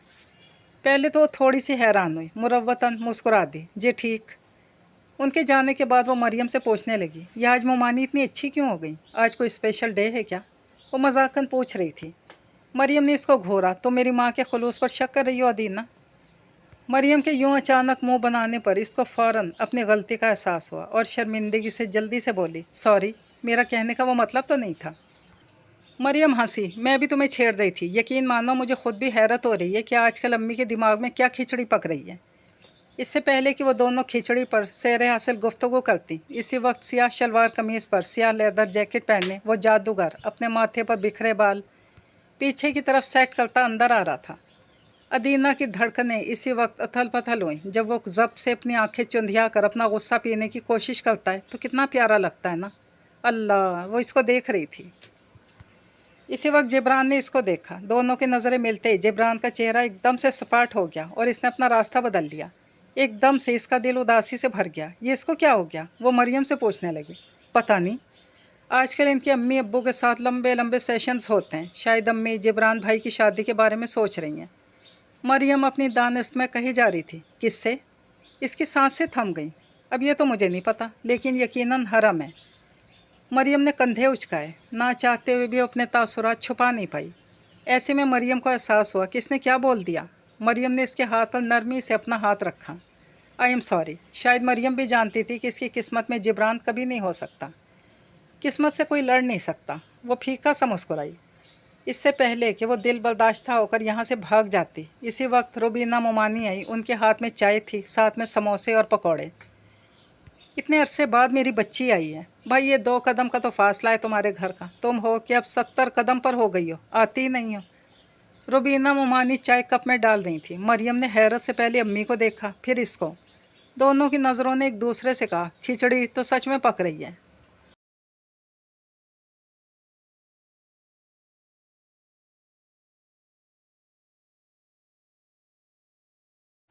पूरे 2 दिन बाद मरियम ने मुझे सारा माजरा सुनाया कि वो खिचड़ी कौन सी थी। बाहर तड़तड़ बारिश बरसी थी और तेज़ हवाएं बार बार अधखुली खिड़की को एक दूसरे से मिलाकर पटक दिया करती, लेकिन किसी का ध्यान इस तरफ नहीं था कि इस खिड़की को बंद ही कर दे। जिब्रान की आंखों में बेबसी की चादर में लिपटा गुस्सा था और सामने बैठे रुबीना और खुर्रम के चेहरे वैसे स्पाट जैसे पत्थर। अम्मी, समझने की कोशिश करें, मुझे अदीना से शादी नहीं करनी। इसमें और मुझ में आसमान और ज़मीन का फ़र्क है। क्या फ़र्क है, ज़रा बताओ। तुम्हें क्या लगता है तुम कोई महाराजा हो या कोई राजकुमार जिसके लिए किसी सल्तनत की राजकुमारी पेश की जाएगी? तो आपसे कौन कह रहा है कि मैं राजकुमार हूँ और मेरे लिए शहज़ादी ढूंढें? और किसी को ढूंढने की ज़रूरत ही क्या है? हरम है ना, मुझे हरम पसंद है और मैं किसी और से शादी करने का सोच भी नहीं सकता। एक स्टाम्प पेपर की मार हो तुम। अभी साइन कर दूंगा और तुम्हें आग कर दूंगा, फिर तुम्हारी क्या हैसियत रहेगी, बताना पसंद करोगे? खुर्रम गुस्से से चबा चबा कर बोले, और जिस हरम की तुम बात कर रहे हो, तुम ग़ुलाम बनकर भी आओ तो इरफान तुम्हें अपनी बेटी नहीं देगा, और हरम के साथ शादी करने का तुम नुकसान ही भुगतोगे। इसकी नाक पे हमेशा नखरा धरा रहता है। बाप ने इसके नाज नखरे उठाकर इसकी आदत ही बिगाड़ दी।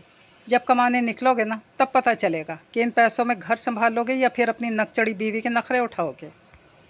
ऐसे करके पूरी ज़िंदगी गुजर जाएगी एक कमरे में सड़ते हुए। और ये घर है ही कितना, इसके तो पहले ही 3 हिस्से हो चुके हैं और मज़ीद होने हैं। रुबीना इसको अब नरमी से समझा रही थी। अदीना का रिश्ता मांगते हुए हम ये शर्त रखेंगे कि वो तुम्हारे नाम वो घर लिख दें। ज़िंदगी संभल जाएगी तुम्हारी, न सिर्फ घर मिलेगा बल्कि हमेशा के लिए चुप रहने वाली बेगम भी। खुर्रम आखिर में हंस पड़े। जिब्रान सामने बैठे अपने माँ बाप को देख रहा था। वो बिल्कुल खामोश था। शायद इसको अपनी हैसियत का एहसास हो गया था या इसके ख़मीर में भी अपने माँ बाप की तरह मतलब परस्ती कोट कोट कर भरी थी। सुबह की रोशनियाँ जब सारी धरती पर काबिज़ हो चुकी थी तो इस वक्त दरवाज़ा पार कर आती रुबीना मुमानी। उनके पीछे खुर्रा मामूद है और साथ में मरियम के हाथ में मिठाई का टोकरा। सहन में तख्त पर बैठी अफशीन हैरत से अपने भाई को देख रही थी, जो इनसे मिलने ईद के ईद आया करते थे, आज मिठाइयों समेत। यानी हम अदीना का हाथ मांगने आए अफशीन। ये रुबीना मुमानी थी जो लाउंज में बैठकर चाय पीते हुए बहुत सुकून और इत्मीनान से कह रही थी। अफशीन ने सर उठाकर देखा। तुम और अदीना ने काफ़ी तकलीफ़ें सही हैं, बस मैं चाहता हूँ कि अदीना की शादी अपने ख़ानदान में हो, और मेरे बेटे जिब्रान से बेहतर रिश्ता क्या होगा भला। अल्हम्दुलिल्लाह पिछले महीने इसकी जॉब लग गई है। अपना देखा भाला है जिब्रान तुम्हारा, बहुत खुश रखिएगा अदीना को। खुर्रम मामू का लहजा खिलाफ मामूल काफ़ी धीमा था। बहुत मान से रिश्ता मांग रहे हैं अफशीन, इनकार मत करना। अफशीन की खामोशी इसके फ़ैसला करने और इनकार की तरफ इशारा नहीं थी। वो तो बस वर्ताए हैरत में थी कि वो जिस चीज़ को नामुमकिन मान रही थी वो यूं इनके पास खुद चल कर आएगी। कुछ देर बाद मरियम उसका हाथ पकड़कर गोल गोल घूम रही थी। मुझे यकीन नहीं आ रहा तुम मेरी भाभी बनने वाली हो। तुम्हें पता है जिब्रान भाई ने खुद अम्मी को कहा कि मुझे अदीना से मोहब्बत हो गई और मैं इसी से शादी करूँगा। वो एकटक मरियम को देखे गई। मरियम इसको बताने लगी कि कैसे अम्मी ने कल रात सबके सामने ये ऐलान किया कि जिब्रान की ख्वाहिश पर वो अदीना का हाथ मांग रहे हैं। हरम तो पागल हो गई थी। इरफान चाचू ने अब्बू से बहुत सख्त कलामी भी की, लेकिन वो कहते हैं ना, मोहब्बत फातह आलम, मोहब्बत जीत जाती है। जिब्रान भाई डटे रहे अपनी बात पर और यूँ इरफान चाचू भी थक कर हार मान गए। यकीन तो इसको भी नहीं आ रहा था, लेकिन जब जिब्रान इसको अंगूठी पहना रहा था तो मरियम की बात इसके कानों में सरगोशी बनकर गूंजी, और इसी वक्त इसने यकीन की सरहद में कदम धर दिया था। उनसे दूर खड़ी हरम की आंखें इंतहाई सुर्ख थीं। इसने घर में कितना हंगामा किया, अपने बाप को बड़े भाई से लड़वा दिया, लेकिन इसकी किस्मत फिर भी न बदली। फिर भी वो गूंगी बहरी इसकी मोहब्बत छीन कर ले गई। एक आंसू इसके चेहरे पर बहने लगा। इसने हथेली की पुश्त से इसको बेदर्दी से साफ़ किया। बिना कुछ बोले तकलीफ़ पहुंचाई है ना तुमने मुझे अदीना। अब मैं तुम्हें ऐसी हकीकत सुनाऊंगी कि तुम्हारा बहरापन भी इसकी तकलीफ़ से तुम्हें बचा नहीं पाएगा। फिर मैं सुनूंगी तुम्हारी आहें, कैसे बिना बोले तुम आहें भरती। हरम इंतकाम से सोचे जा रही थी, और यह कुछ दिन पहले की बात थी जब इसने रुबीना मुमानी को अपनी बहन को अपनी स्कीम बताते सुना था। वो चाहती तो सब घर वालों को भी बता सकती थी, लेकिन हरम तमाशा बनाना चाहती थी, और इसमें तो वैसे ही माहिर थी। इसकी माँ की तबीयत कुछ हफ्ते से काफ़ी नासाज थी। चेहरा जर्द और बहुत कमज़ोर हो गई थी। अफशीन इसके घने बालों में तेल का मसाज कर रही थी। आपको डॉक्टर के पास जाना चाहिए अम्मी, इशारों से अम्मी को कह रही थी। इसकी माँ ने मुस्कुराकर इसको देखा। मुझे क्या होना है भला, मैं तो ठीक ठाक हूँ। हाथ में पकड़े आईने को इसने अम्मी के सामने किया। देखें, बस काम की थकावट है गुड़िया, बस मुझे अब तुम्हारी शादी करनी है, जल्दी तो मुझे सुकून मिल जाए। अफशीन के चेहरे पर एक अफसोसदा मुस्कुराहट छा गई। इन्हें पता था कि उसका चेहरा क्यों जर्द था। इंसान को अपने जिस्म के अंदर तब्दीलियों का पता होता है किसी के बताने से पहले, कि वो कमज़ोर हो गया, मोटा हो गया या वगैरह वगैरह। और वो तो फिर डॉक्टर को दिखा भी आई थी। फ़िलहाल कुछ भी नहीं करना चाह रही थी। उनके पास अपनी सेहत के बजाय परेशान होने के लिए और भी बहुत सी चीज़ें थीं। जैसे अदीना का जेवर जहेज़ ये सब हो जाए तो वो सुकून से मर भी जाएं, तो इन्हें कोई शिकवा नहीं अल्लाह से। कम अज़ कम अल्लाह बेटी को किसी दूसरे के आसरे पर तो नहीं छोड़ेगा, अपने घर की होगी। उनकी सारी सोचें इसी एक जगह पर ठहर सी गई थी। रफ्ता रफ्ता उनकी तबीयत बिगड़ती जा रही थी। लेकिन इस दौरान इसकी शादी करीब आ गई, और मेहंदी में जिस वक्त जिब्रान बैठ रहा था, इसी वक्त खुर्रम और रुबीना ने इसको जा लिया। हमें तुमसे ज़रूरी बात करनी है अफशीन। अफशीन तहय्युर से उनको देखने लगी। वो मेहमानों से थोड़ा दूर खड़े होकर बात करने लगे। माशाअल्लाह, कितने प्यारे लग रहे हैं ना दोनों एक दूसरे के साथ। रुबीना ने बात का आगाज़ किया। उनकी नज़रों के ताक़ुब में उन्होंने अपनी बेटी को देखा। बाकी खुश लग रही थी। वो मुस्कुराईं। अल्हम्दुलिल्लाह, अल्लाह बुरी नज़रों से बचाए। वो फलते जज्बात से बोली। अफशीन, कल निकाह है, लेकिन हमारी एक शर्त है। निकाह से पहले, फ़ैसला करने से पहले अपनी बेटी के चेहरे पर जो मुस्कुराहट देख रही हो ना, इसके बारे में ज़रूर सोचना। इस बार रुबीना का लहजा संजीदा था। अफशीन की मुतहय्यर नज़रें बेटी से होते हुए रुबीना पर टिकी। उनकी सांसें रुक गईं।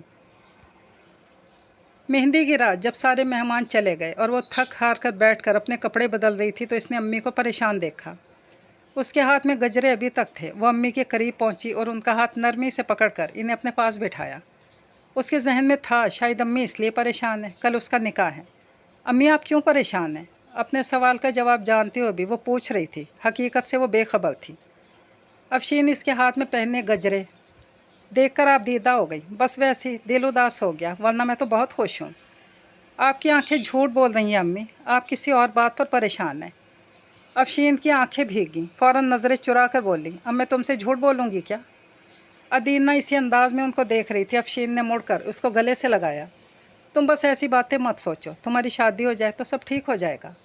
अदीना हल्का सा मुस्कुराई, लेकिन दिल में एक हल्की सी चुभन फिर भी थी कि उनकी आंखें उनके अल्फाज का साथ नहीं दे रही थी। जब वो कपड़े बदल कर आई, इसने देखा इसकी माँ अलमारी में अपनी चीज़ें निकाली बैठी थी। इसको आता देखकर जल्दी से अपनी चीज़ें समेटी और इसको प्यार से मुस्कुराकर देखते हुए पूछने लगी, तो मैं कुछ बना कर दूँ? जूस, चाय, कुछ भी? नहीं अम्मी, बस मुझे सोना है।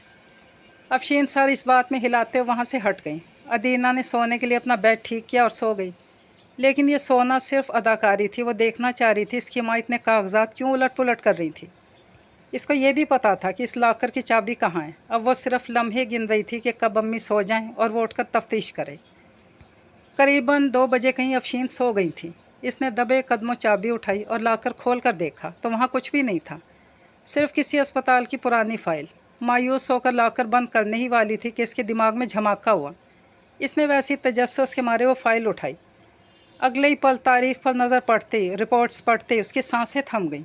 इसने मुड़कर सुकून से सोती अम्मी को देखा और फिर इसकी आंखों से झल और फराफर आंसू बहते ही गए। इसको समझ में नहीं आ रहा था कि वो क्या करे। इसका दिल चाह रहा था कि वो तेज़ तेज़ चीखे। कब तक वो वहाँ बैठी रही और चुपचाप आंसू बहाती रही। फिर उठकर वो अम्मी को गले लगाकर लेट गई। इसको रोना भी आ रहा था और बेतहाशा गुस्सा भी। अगली सुबह इसकी ज़िंदगी बदलने वाली थी। तेज़ रोशनी खिड़की से होते लाउंज में फैल रही थी। अफशीन की सांसें फूल रही थीं। जैसे उन्होंने पानी का गिलास मुंह से लगाया, ऐन इसी वक्त अदीना उनके सामने आ खड़ी हुई। आपने मुझसे इतना बड़ा सच क्यों छुपाया? इसके अंदाज में दुख था, दर्द था और इससे ज़्यादा गुस्सा था। अफशीन का जर्द चेहरा मज़ीद जर्द हो गया। क्या? इसको घर नाम करने की बात पता चल गई? उनका दिल बैठ सा गया। आपने मुझसे इतनी बड़ी बात छुपाई क्यों? अफशीन उठी, इसको गले लगाना चाहा। वो 2 कदम पीछे हटी। मुझे गले लगाकर बहलाई मत। अदीला ने हाथ में पकड़ी फ़ाइल उनके सामने मेज़ पे पटक दी। ये क्या है? अफशीन की नज़रें मेज़ पर पड़ी फ़ाइल पर पड़ी और अगले ही लम्हे उनकी सांसें बहाल हुईं। ओह, ये बात! उन्होंने आहिस्तगी से ख़ुद कलामी की। मैं तुम्हें इसके बारे में बस बताने ही वाली थी, लेकिन मैं चाहती थी कि तुम्हारी शादी पर पुरसुकून अंदाज में खैर और आफियत से हो जाए। फिर मैं तुम्हें सब बता देती। कब? जब आपकी किडनी फ़ेल हो जाती तब। ये तो आजकल के डॉक्टरों का शेवा है कि वो छोटी छोटी बातों का बतंगड़ बना देते हैं। तुम टेंशन मत लो। क्या मतलब? अपनी हालत देखिए, चेहरा जर्द, सांसें फूल रही हैं आपकी। फिर आप मेरा लंबा चौड़ा जहेज़ बना रही थी। इस वजह से आपने अपनी सेहत पर समझौता करके।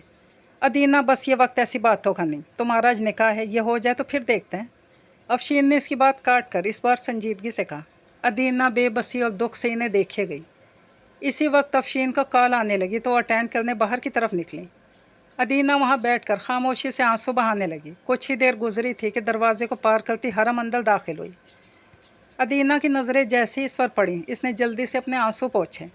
हरम का चेहरा स्पाट था, लेकिन उसकी आंखों में हल्की सी चुपती सी मुस्कुराहट थी।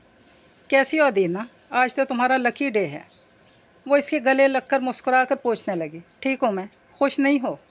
हरम हैरत से उसको देखने लगी। तुम्हें तो खुश होना चाहिए। जिब्रान तुमसे मोहब्बत करता है, तुमसे शादी कर रहा है, ये तो बहुत खुशी की बात है ना। وہ جس انداز میں اشاروں سے کہہ رہی تھی اس کے انداز میں طنز تھا۔ یہ سوال تو قطعاً نہیں تھا۔ ادینہ کی مسکراہٹ سمٹ کر سنجیدہ ہو گئی۔ تم کہنا کیا چاہ رہی ہو حرم؟ ایک ایسی بات جس کو سن کر تم اپنے بہرے ہونے پر شکر مناؤ شاید۔ طنزیہ ہنسی۔ پہیلیاں مت بجھواؤ حرم۔ ٹھیک ہے تو یہ پڑھو۔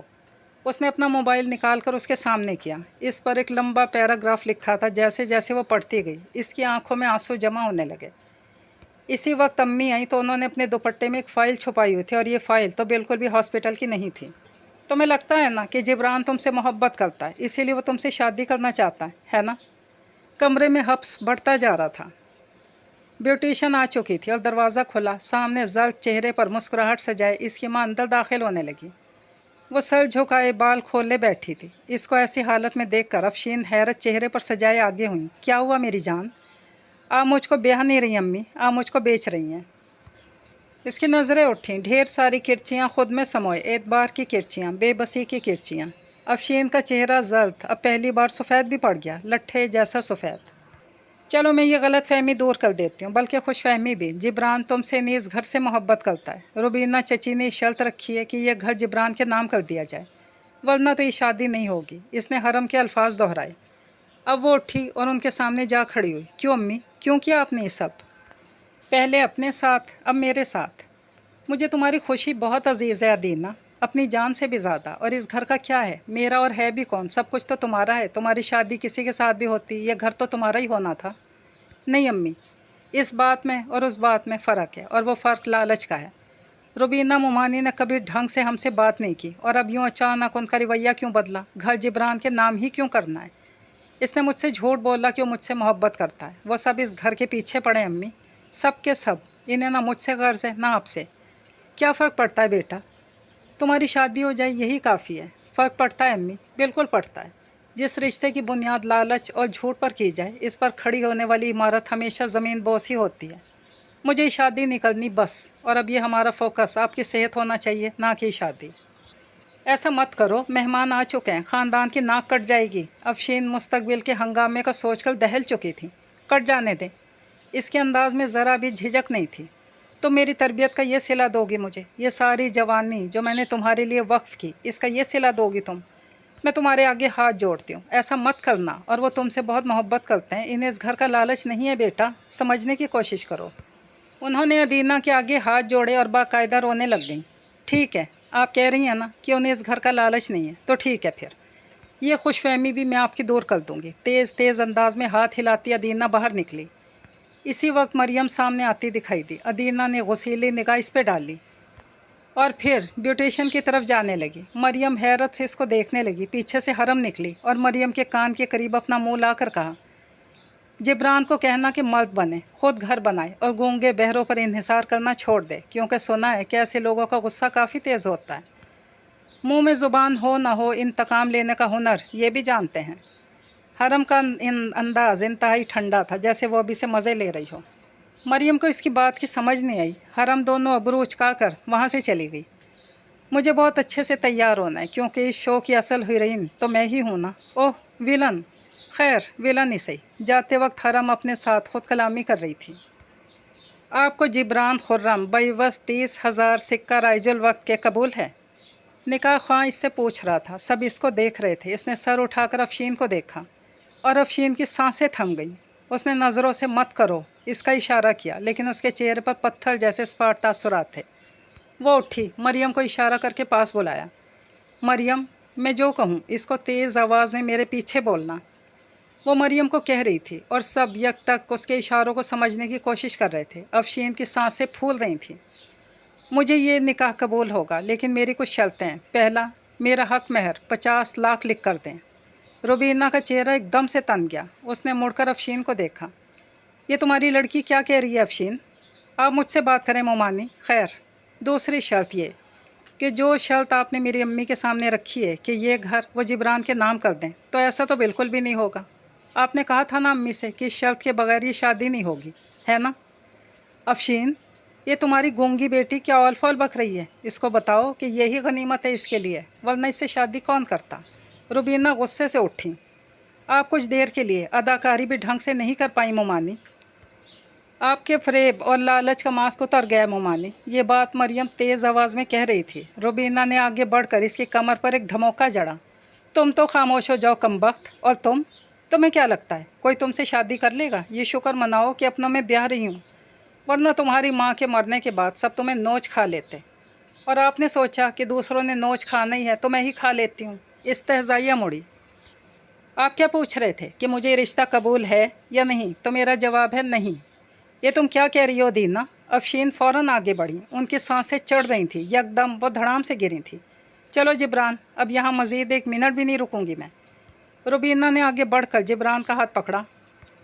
افشین اس کے آگے ہوئی۔ ایسا مت کرو بچی، یہ جذباتی ہو گئی، منت بھرے لہجے میں بولی۔ میں لعنت بھیجتی ہوں تم پر اور تمہاری بیٹی پر۔ میں بھی دیکھتی ہوں کون سا مہاراجہ اس کو بیاہنے آئے گا۔ جو بھی آئے گا یاد رکھنا اس کی نیت اس گھر پر ہی ہوگی، ورنہ ایسی گونگی بہری لڑکیاں آج کل کون بیاہے گا؟ یہ تو میرا بڑا پن تھا۔ اتنا کہہ کر وہ آگے بڑھنے لگیں۔ افشین کی آنکھوں سے آنسو بہنے لگے اور سانسیں چڑھ رہی تھیں۔ یکدم ان کا چہرہ سفید ہوا اور وہ دھڑام سے گری تھی۔ خرم ماموں نے موڑ کر نفرت سے دیکھا اور آگے بڑھ کے۔ انسان کے دو چہرے ہیں، ایک جو وہ لوگوں کو دکھاتا ہے، دوسرا وہ جو اندر چھپائے بیٹھا ہے۔ اس چہرے کے کئی رنگ ہیں، ہمدردی کا چہرہ، غرور کا چہرہ، رحم دلی کا چہرہ یا پھر لالچ کا چہرہ۔ بہت سے لوگ اس چہرے کو چھپاتے ہیں، لیکن ان میں جو لالچ کا چہرہ ہے نا، یہ کبھی چھپتا نہیں، سامنے آ ہی جاتا ہے۔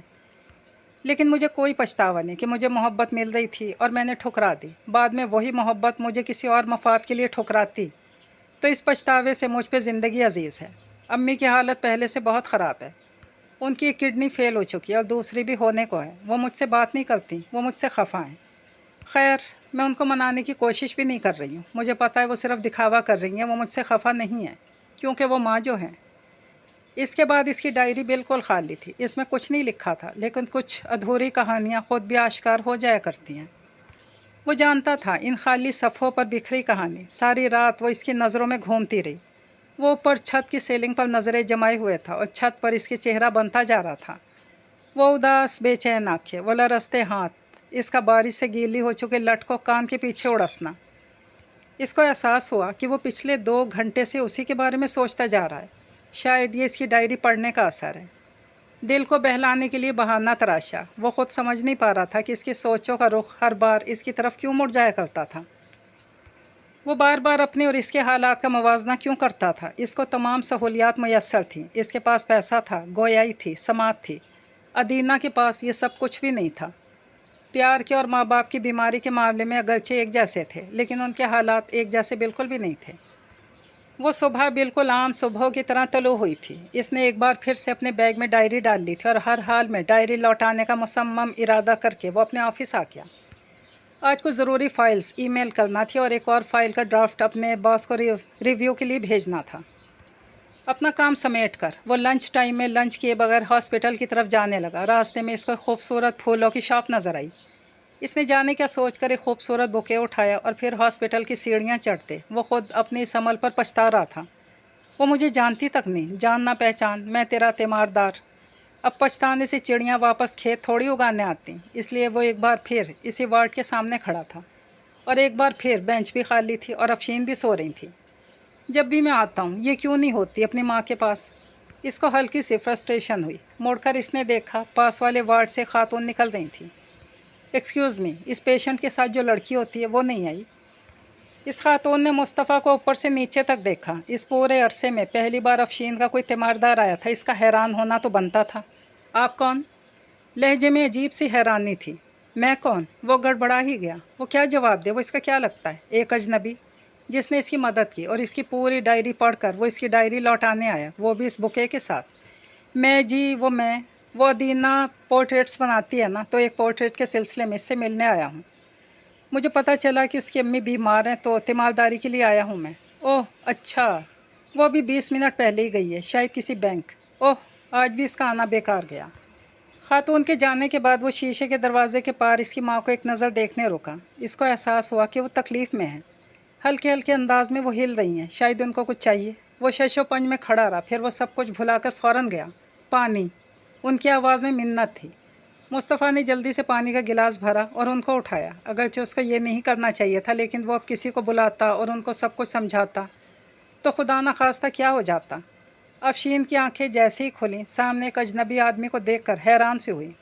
तो मुस्तफ़ा जल्दी से बोलने लगा, आई एम सॉरी आंटी, मैंने आपको आपकी इजाज़त के बगैर टच किया और आपको उठाया। आप तकलीफ़ में थी, पानी मांग रही थी और मुझे एकदम से डर लगा खुदा न खास्ता आपको कुछ हो ना जाए। कोई बात नहीं बेटा, अल्लाह तुम्हें इस नेकी का अजर दे। वो हल्का सा मुस्कुराया और जाने लगा। मैं चलता हूँ बेटा, तुम क्या कुछ देर मेरे पास बैठ सकते हो? मुझे डर लग रहा है। एक अनजाना सा खौफ उनकी नज़रों में झलक रहा था। मैंने ख्वाब में ख़ुद को मरते देखा। मैं एक तवील सहरा में भाग रही हूँ, प्यासी, तन्हा, और दूर कोई वहशी बला जैसी मखलूक मेरे पीछे भागती अदीना को खाने वाली है। कितना अजीबोगरीब ख्वाब है ना। फ़ोन की स्क्रीन पर इसके कुली का मैसेज जगमगा रहा था। इसने बिना पढ़े मोबाइल अपनी जेब में डाला और उनके सामने कुर्सी पर बैठ गया। शायद मुझे अपनी मौत का पता है, इसलिए मैं हर ख्वाब मौत के हवाले से देख रही हूँ। मेरी अदीना क्या करेगी मेरे मरने के बाद? अदीना, उनको जैसे याद आया कि उनके सामने बैठा अजनबी अदीना को नहीं जानता होगा। मेरी बेटी है, कभी कभी तो मैं चाहती हूँ कि इससे बात भी नहीं करूँ। इसने अच्छे भले निकाह से इनकार कर दिया, लेकिन फिर ममता ऐसे उमड़ पड़ती है कि मुझे अपनी नाराज़ी याद ही नहीं रहती। उनकी आंखों में आंसू चमकने लगे। मुझे इसको यूं दरबदर ख्वार होता देखकर दर्द होता है, अपनी मर्ग से ज़्यादा दर्द। इतना कहकर वो थोड़ी खामोश हो गई। फिर खामोशी का दौरानिया ज़्यादा तवील हो गया। वो खामोशी से उनको सुनता रहा। वो छत पर नज़रें जमाई हुए थी। एक आंसू उनकी आंख से फिसल रहा था।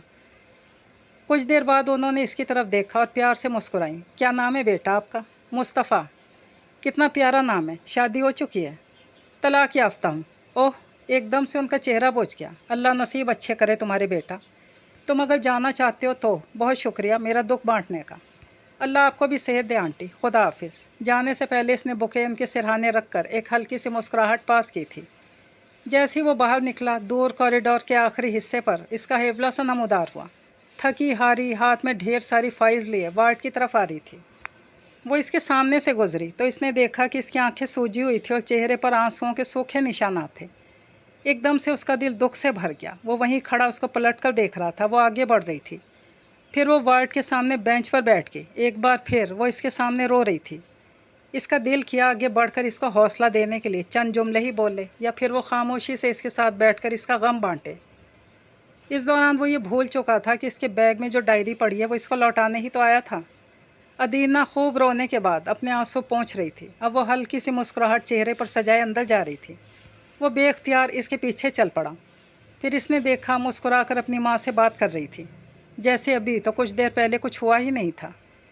इसकी माँ इससे कुछ पूछ रही थी। अदीना की नज़र बुके पर पड़ी। इसने बुके उठाया। इसकी नज़रों में तहय्युर था। शायद वो अपनी माँ से इसी के बारे में पूछने वाली थी। वो फ़ौरन पलट गया। रात को देर तक वो इसकी डायरी दोबारा पढ़ता रहा। अब वो ख़ुद को अदीना से कंपेयर नहीं कर रहा था। वो इस जितना बहादुर नहीं था। सुबह होते ही जब वो बाबा को नमाज के लिए वज़ू करवा रहा था और करीबी मस्जिद में मुअज्जिन अजान दे रहा था, ऐन इसी वक्त इसको लगा कि अल्लाह ने उसके दिल में एक बात डाल दी है। नमाज़ पढ़ने के बाद वो नाश्ता बनाते मोबाइल में अपने बैंक का ऐप खोले बैठा था। इसमें 30 लाख रुपए थे। बाबा को नाश्ता करवा कर वो जॉब पर चला गया। इसका दिल हल्का हल्का धड़क रहा था। जॉब से वापसी के वक्त आसमान पर बादल छाए हुए थे और हल्की सी गरज चमक भी जारी थी। इसने अफसोस से ऊपर आसमान को देखा। अगर बारिश हो गई तो इसके पास छतरी भी नहीं थी। टैक्सी में बैठकर इसने अस्पताल का पता बताया। मुस्तफ़ा ने बैग में इसकी डायरी चेक की, फिर बाहर नज़रें जमा दी। जब वो अस्पताल पहुंचा तो हल्की हल्की बारिश शुरू हो चुकी थी। आज कोई दूसरा भी वहां नहीं बैठा था। इसने वहां जाकर अदीना की अम्मी की इन्फॉर्मेशन ली और पैसे अदा किए। वो अब ऊपर अस्पताल की सीढ़ियाँ चढ़ने लगा था। इसने अफशीन के वार्ड में झांका। वो वैसे ही जर्दी माइल चेहरे पर थकान लिए कोई अखबार पढ़ रही थी। इसने दरवाज़ा नॉक किया और अंदर आया। इसको देखकर अफशीन की नज़रों में शनासाई की रमक चमकी। अस्सलामुअलैकुम। वालेकुम अस्सलाम बेटा। मुस्तफ़ा है ना? जी आंटी। कैसे हो? अल्हम्दुलिल्लाह। आप कैसी हैं? कैसी लग रही हूँ तुम्हें? अपनी ही बात पर हल्का सा कहकहा लगाया। वैसी हूँ, मरने के करीब। मैं बस आपकी तबीयत पूछने आया था। उसने हाथ में पकड़ा बुके उनके सिरहाने रखा। अल्लाह आपको सेहत दे। आपकी बेटी बहुत बहादुर है आंटी, वो आपको मरने नहीं देगी। बहादुर तो है। कभी कभी बहादुर लोग भी ज़िंदगी के कई मोड़ पर बेबस हो ही जाया करते हैं। कुछ देर उनके साथ बैठा रहा कि शायद अदीना आ जाए, या शायद आज भी वो हिम्मत नहीं कर पाएगा और इसकी मुलाकात अदीना से नहीं हो पाएगी। लेकिन वो गलत था कि इसकी मुलाकात अदीना से नहीं होगी। वो जैसे अस्पताल से बाहर निकला, इसको वो दिख गई। फुटपाथ पर बैठी थी और एक ज़ख्मी बिल्ली को पट्टी बांध रही थी। एक गीली लट उसके चेहरे से लिपटी हुई थी और वो मुस्कुरा कर बिल्ली से शायद नज़रों से बातें कर रही थी। उनके दरमियान पूरे 15 कदम का फासला था। इसका दिल एक लम्हे में कई बार धड़का। 1-2 कदम लिए। क्या इसको डायरी वापस कर देनी चाहिए? इसने 2 और कदम लिए।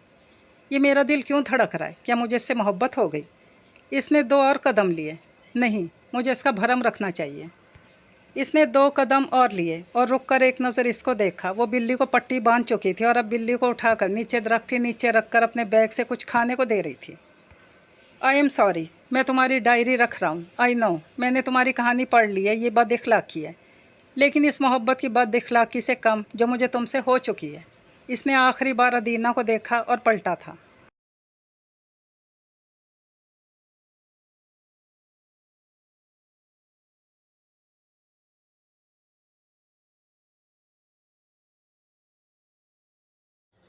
मुस्तफ़ा को ख़ुद भी नहीं पता था कि इसने क्यों इसकी तरफ कदम नहीं बढ़ाए। शायद वो समझता था कि जो लोग इसके बहुत करीब हो जाते हैं, किस्मत इन्हें बहुत दूर लेकर जाती है। खो देने का खौफ एक ऐसा ताज़ा ज़ख्म था कि इससे हमेशा यादों का खून रिसता था। घर आकर इसका दिल भारी भी था और हल्का भी। इसको हैरत हो रही थी कि एक इंसान जिससे आपका कोई ताल्लुक़ ना हो, फिर भी वो आपकी ज़िंदगी के इतने बड़े हिस्से पर कैसे काबिज़ हो सकता है। जैसे ही वो घर पहुंचा, सूरज की आखिरी किरणें दम तोड़ दी थीं। अब्दुल्ला खिलाफ मामूल आज रुका हुआ था। इसको आता देखकर सलाम किया। मुस्तफ़ा भाई, आज आपके बाबा काफ़ी खामोश हैं। उन्होंने सुबह से आपका कुछ 7 दफ़ा पूछा है। अच्छा, वो मोबाइल में लगा हुआ था, व्हाट्सएप के मैसेजेस देख रहा था। खाना खा लिया था ना? और अब सो गए हैं क्या? सोए तो नहीं हैं, लेकिन वो कह रहे थे कि अब्दुल्ला कहने ही वाला था कि इसने अब्दुल्ला की बात काटी। वेट, उन्होंने सुबह किसके बारे में पूछा? मुस्तफ़ा की सांसें थम सी गईं। आपके बारे में? मेरे बारे में क्या? इसने जल्दी से सवाल किया। मेरे बारे में क्या पूछा अब्दुल्ला? वो बार बार पूछ रहे थे कि मुस्तफ़ा कब आएगा। उन्होंने मेरा नाम लिया। मुस्तफ़ा कहा। इसकी सांस अटक गई। हाँ, आपका ही नाम। अब्दुल्ला का जुमला मुकम्मल भी नहीं हुआ था कि वो फ़ौरन अंदर की तरफ भागा था। इसकी टांगें कांप रही थी। जैसे ही अंदर पहुंचा, बाबा अंदर लाउंज में बैठे थे, बिल्कुल खामोश थे। सामने टीवी ऑन था, लेकिन उनकी नज़रें टीवी पर नहीं थी, खिड़की के पास दरख्तों पर जमी थी। मुस्तफ़ा सांस रोक के सहज सहज कदम उठाता बाबा की तरफ गया और बिल्कुल मामूल की तरह सलाम किया। वो तवक्को कर रहा था कि वो बाबा इसको आगे से कुछ कहेंगे, वही बातें जिसकी इसको आदत थी। इस पर नज़र पड़ती बाबा की आंखों में पहचान की रमक चमकी। मुस्तफ़ा की सांसें थमीं और आंखों से खामोशी से आंसू बहने लगे। 2 कदम मज़ीद आगे हुआ। मुस्तफ़ा, तुम इतने बदल गए हो, बड़े बड़े लग रहे हो। मुस्तफ़ा उनके कदमों में बैठा। हाँ बाबा, मैं बहुत बड़ा हो गया हूँ, है ना? मुझे भी ऐसे ही लग रहा है। शायद कॉलेज के बाद लड़के बड़े बड़े हो जाते हैं। जी बाबा, कॉलेज के बाद लड़के बड़े हो जाते हैं। तुम्हारी माँ ज़िंदा होती तो अभी कहती कि मुस्तफ़ा की शादी का वक्त आ गया, लेकिन खैर, तुम्हारी यूनिवर्सिटी ख़त्म हो जाए तो मैं तुम्हारे लिए लड़की ढूंढूंगा। हाँ बाबा, आप मेरे लिए लड़की ढूंढिएगा। इसके आंसू हनूस बहते जा रहे थे। तुम रो क्यों रहे हो? बाबा को हैरत होने लगी। अब वो इसके चेहरे पर अपना बूढ़ा हाथ रख कर पूछ रहे थे। मुस्तफ़ा का दिल मज़ीद किसी गहरे समंदर में गोताज़न हुआ। पता नहीं बाबा, आंखों में शायद कुछ चला गया है। उनके सवाल पर वो रोते हुए हंस पड़ा और आंखें ज़ोर से मली। बाबा भी मुस्कुरा दिए। चलो एक अच्छी सी चाय बनाओ, बिल्कुल अपनी माँ की तरह, पत्ती ज़्यादा डालकर। आज तुम्हारी माँ की बहुत याद आ रही है। आखिरी जुमले में उनकी आवाज़ बिल्कुल खो सी गई। उनकी बात के मफ़हूम पर सोचे बिना वो जल्दी से उठा। आंसू बच्चों की तरह आस्तीन से साफ़ करते हुए फ़ौरन किचन की तरफ बढ़ा। उसका दिल अभी तक धड़क रहा था। रात देर तक वो पुरानी यादों की डायरी खोले बैठे थे। बाबा की ज़्यादा बातें अम्मी के गिर्द घूम रही थी। वो बस खामोशी से उन्हें सुन रहा था। उन्हें मुस्तफ़ा की कॉलेज तक की बातें सब याद थी। मुस्तफ़ा की आंखों में आंसू बार बार उमड़ रहे थे। रात देर तक जब उनकी महफ़िल ख़त्म हुई और बाबा को नमाज़ पढ़वा कर वो उनका बेड ठीक कर रहा था, तो बाबा की आंखों में अजीब सा खालीपन था। वो समझा शायद उन पर नींद गालिब होने को थी। इसने बाबा को सहारा देकर लिटाया, उनके सर तले तकिया रखा, उनका माथा चूमा। वो नाइट बल्ब जल लगा कर जाने ही वाला था। मुस्तफ़ा, सारी लाइट्स जला दो। मुस्तफ़ा ने पलटकर बाबा को देखा, लेकिन उनसे सवाल नहीं किया कि क्यों। चुपचाप सारी लाइट्स जला दी। जब वो जाने लगा, साथ दरवाज़ा बंद करने लगा। ये दरवाज़ा खुला रहने दो। लेकिन बाबा, सर्दी है। खैर है, आज रहने दो। मुझे वहशत सी हो रही है और तुम भी यहाँ मेरे साथ सो जाओ। उनकी आवाज़ में खालीपन सा था। वो समझने की कोशिश नहीं कर रहा था और वहाँ कंबल लाकर सो गया। रात का जाने कौन सा आखिरी पहर था, वो अचानक घबरा कर उठा। दिल में अजीब सा खालीपन सा था। उठकर इसने गहरी सांसें ली। इसको सख्त प्यास लगी हुई थी, लेकिन जाने क्यों इस घर में तो हमेशा से खामोशी हुआ करती थी। आज की खामोशी इसको इतनी खलने क्यों लगी थी? बहुत थका देने वाली खामोशी थी। मान इसका दिल डूबा। वो बाबा के बेड की तरफ भागा। जैसे इसने बाबा के सीने पर हाथ रखा, वहाँ दिल धड़कना भूल चुका था। जनाजे से पहले जब बाबा को गुस्ल दिया गया था और जब इसके बाकी भाई बहुत रो रहे थे, तब सब इसको हैरत से देखे जा रहे थे कि इसके सीने में दिल है कि खशखाश के दाने, जो ये रो ही नहीं रहा। लेकिन कोई इसके अंदर की कैफियत को कैसे समझ सकता था? कितने साल इसने बाप की खिदमतें की, अपना करीबी रिश्ता खोया और हमेशा अपने बाप की याददाश्त से ख़ुद को खोया पाया। अब जब इतने साल बाद इसके बाप को वो याद आया तो वो चल बसे। वो न ठीक अंदाज में अपनी खुशी को काबू कर पा रहा था कि इसके बाप ने आखिरी वक्त में ही सही इसको याद तो किया, वरना इनका जाने का गम। इसके अंदर एक अजीब सा खोखलापन सा आ गया। बाप की तदफीन के बाद देर तक उनकी कब्र के सिरहाने बैठा सूरह यासीन पढ़ता रहा। घर आया तो बैठक में दूर दूर के रिश्तेदार बैठे थे और इनके दरमियान बैठे उसके भाई, जो बाप के कसीदे पढ़ रहे थे। वो खामोशी से उनके बीच बैठा रहा। उसका ध्यान कहीं भी नहीं था। एक खालीपन सा था जिसमें वो डूब रहा था। बाबा के सोएम होते ही भाइयों ने रात को इसको बुलाकर बिठाया। मुस्तफ़ा ने सोचा शायद वो सब मुस्तफ़ा को दिलासा देना चाहते हों, क्योंकि बाबा के साथ सबसे ज़्यादा वक्त तो इसी ने बिताया था, तो इसका हक बनता था कि इसको दिलासा दिया जाए। सबसे बड़े भाई हैदर का मुंह खुला था। मुस्तफ़ा, बाबा की ज़िंदगी में ये फ़ैसला हो जाता तो अच्छा होता, लेकिन थोड़े वक्त तवक्कुफ़ के बाद हम इस घर में अपना हिस्सा लेना चाह रहे हैं। सर झुकाए मुस्तफ़ा की नज़रें ऊपर उठीं। अब इसके दो रास्ते हैं, या तो तुम हमें हमारा हिस्सा दो, इस घर का जितना हमारा बनता है, या फिर हम इस घर को बेच देते हैं और तुम भी अपना हिस्सा लेकर कहीं और शिफ्ट हो जाओ। वो यकटक अपने भाइयों को देख रहा था, जो इतना सब कुछ कमाने के बाद भी इसको ये कह रहे थे।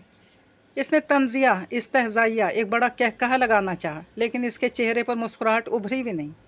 बस वो इनको देखता रहा। जो आतिश फ़िशां इसके अंदर फूटा था, इसके ज़ुबान पर एक ही सवाल मचला, और मैं कहाँ शिफ्ट हो जाऊँ? इतने पैसे तो आ ही जाएंगे ना कि तुम कहीं 1-2 कमरों का फ्लैट ले लो। वैसे भी तुम्हें अकेला रहना पसंद है, और शादी तो तुम्हारी एक नाकाम हो गई, दूसरी शायद ही कभी हो। ये हमज़ा था। इसके अल्फाज इतने कठोर थे, लेकिन लहजा ऐसा ठंडा कि वो शायद ये महसूस करने की जहमत भी नहीं करना चाह रहा था कि इसका भाई कैसा महसूस करता होगा इसकी ये बेहिसी की बातें सुनकर। मुस्तफ़ा ने सबको देखा, बिना कुछ बोले उठ खड़ा हुआ। तुम में अदब और तमीज़ नहीं है कि अपने बड़े भाइयों की बात सुन लो, या फिर तुम सारी जायदाद हड़पना चाहते हो? अदनान को इसके यूँ बिना कुछ कहे उठ जाने पर गुस्सा आया। इसके चलते कदम रुके। मुड़ा तो मुस्तफ़ा नहीं रहा। आप तीनों के अंदर इंसानियत नाम की चीज़ है भी या नहीं? एक इंसान जो मातम कर रहा है अपने बाप के जाने का, इस बाप के जाने का जिसके लिए अपनी सारी जवानी पानी में बहा दी, अपनी शादी को आग लगा दी। और ये मत सोचें कि ये कहकर मैं आपसे हमदर्दी बटोरना चाह रहा हूँ। आप किस मुंह से मेरे बाप की जायदाद में हिस्सा मांगने की बात कर रहे हैं? महीना महीना एक वीडियो कॉल करने के अलावा आपने इनके लिए किया ही क्या? शुरू में चंद पैसे भेजे, अम्मी तीनों बेटों की राह तकती मर गईं, और बाबा अल्जाइमर का शिकार होकर तीनों को नहीं भूले। और आप उनके मर जाने के एक हफ्ते के अंदर अंदर ही उनकी जायदाद का बंटवारा करना चाह रहे हैं।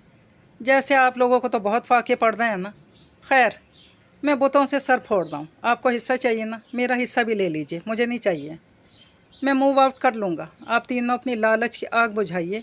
और ये तो आप पहले भी भूल चुके थे कि आपका एक चौथा भाई भी था। अब मैं आप तीनों को भुला देता हूँ कि मेरे भी कोई भाई थे।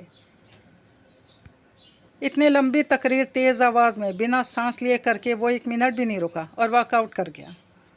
इसकी बात ठीक थी। इसके सारे भाई बेहिस थे। जिस रात वो घर के कागजात पर साइन कर रहा था, भाइयों ने अपने हिस्से तो ले लिए, लेकिन इसका हिस्सा रहने दिया था। जाते हुए इनमें कोई भी नहीं मिला उससे, क्योंकि इनकी बेगमात ने उनके कान भर दिए थे कि इतनी बातें सुनने के बाद भी आप इस बदतमीज़ से बातें करेंगे, ताल्लुक़ रखेंगे।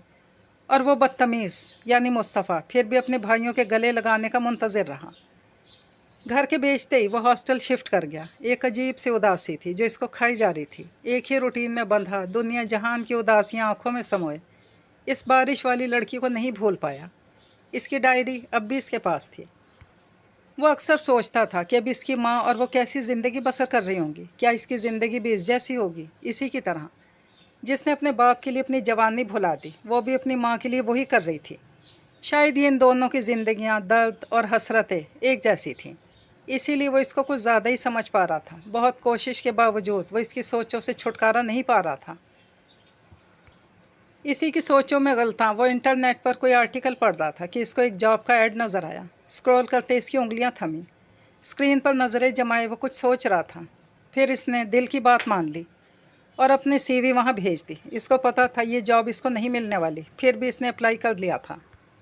कुछ ही दिन गुजरे थे जब इसको इंटरव्यू के लिए जूम कॉल पर मीटिंग के लिए ईमेल आया। एक लंबे इंटरव्यू के बाद उन्होंने पूछा जॉब क्यों करना चाहता है, तो उसके दिल ने कहा मैं यहाँ से फ़रार चाहता हूँ। लेकिन उसने ज़ुबान पर वही प्रोफेशनल जवाब था कि वो इनकी फ़र्म क्यों ज्वाइन करना चाह रहा था। पूरे 1 महीने के बाद जब वो इसकी उम्मीद छोड़ चुका था तो इसको ईमेल आया, उसको मैनचेस्टर बुलाया जा रहा था। मैनचेस्टर शिफ्ट होने के बाद इसकी ज़िंदगी वैसे ही थी, लेकिन बस फ़र्क माहौल और जगह का था। एक दिन वो फर्म की जानिब से एक वर्कशॉप में गया। ये स्पेशल चिल्ड्रन के लिए था। इस दिन इसको फ़रार का एक नया रास्ता मिल गया। इसने इस वर्कशॉप में साइन लैंग्वेज सीखने के लिए ख़ुद को रजिस्टर किया और 1 महीना लगातार सीखने के बाद अब वो स्कूल के साथ रज़ाकाराना तौर पर काम करता था। उस दिन भी बारिश खूब बरस रही थी। वो अपनी छतरी बैग में डाले जब बच्चों के साथ आर्ट गैलरी में पहुंचा। अचानक उसकी नज़र इस बड़े फ्रेम पर पड़ी जिसमें खूबसूरत मंजर कैद था। ये खूबसूरत मंजर नहीं था जो उसकी तवज्जो खींचने का बाइस बना था। वो मंजर इसने कहीं देखा था। बरसती बारिश, एक परेशान सी लड़की और एक उदास सा लड़का। पेंटिंग का आइडिया बज़ाहिर बहुत सादा था, लेकिन फ़नकार ने जिस कदर तफसील से इस पर काम किया था वो तवज्जो के लायक था। इसके साथ फुटपाथ पर एक लड़की बैठी थी जो बिल्ली को पट्टी करती पीछे मुड़कर देख रही थी और एक लड़का पलट कर जा रहा था। मुस्तफ़ा की सांसें थम चुकी थीं। इस पेंटिंग के सामने खड़ी लड़की जिसने लंबा ओवरकोट पहना था और इसके बाल खुले हुए थे, वो सांसें थामे इसकी तरफ बढ़ा था।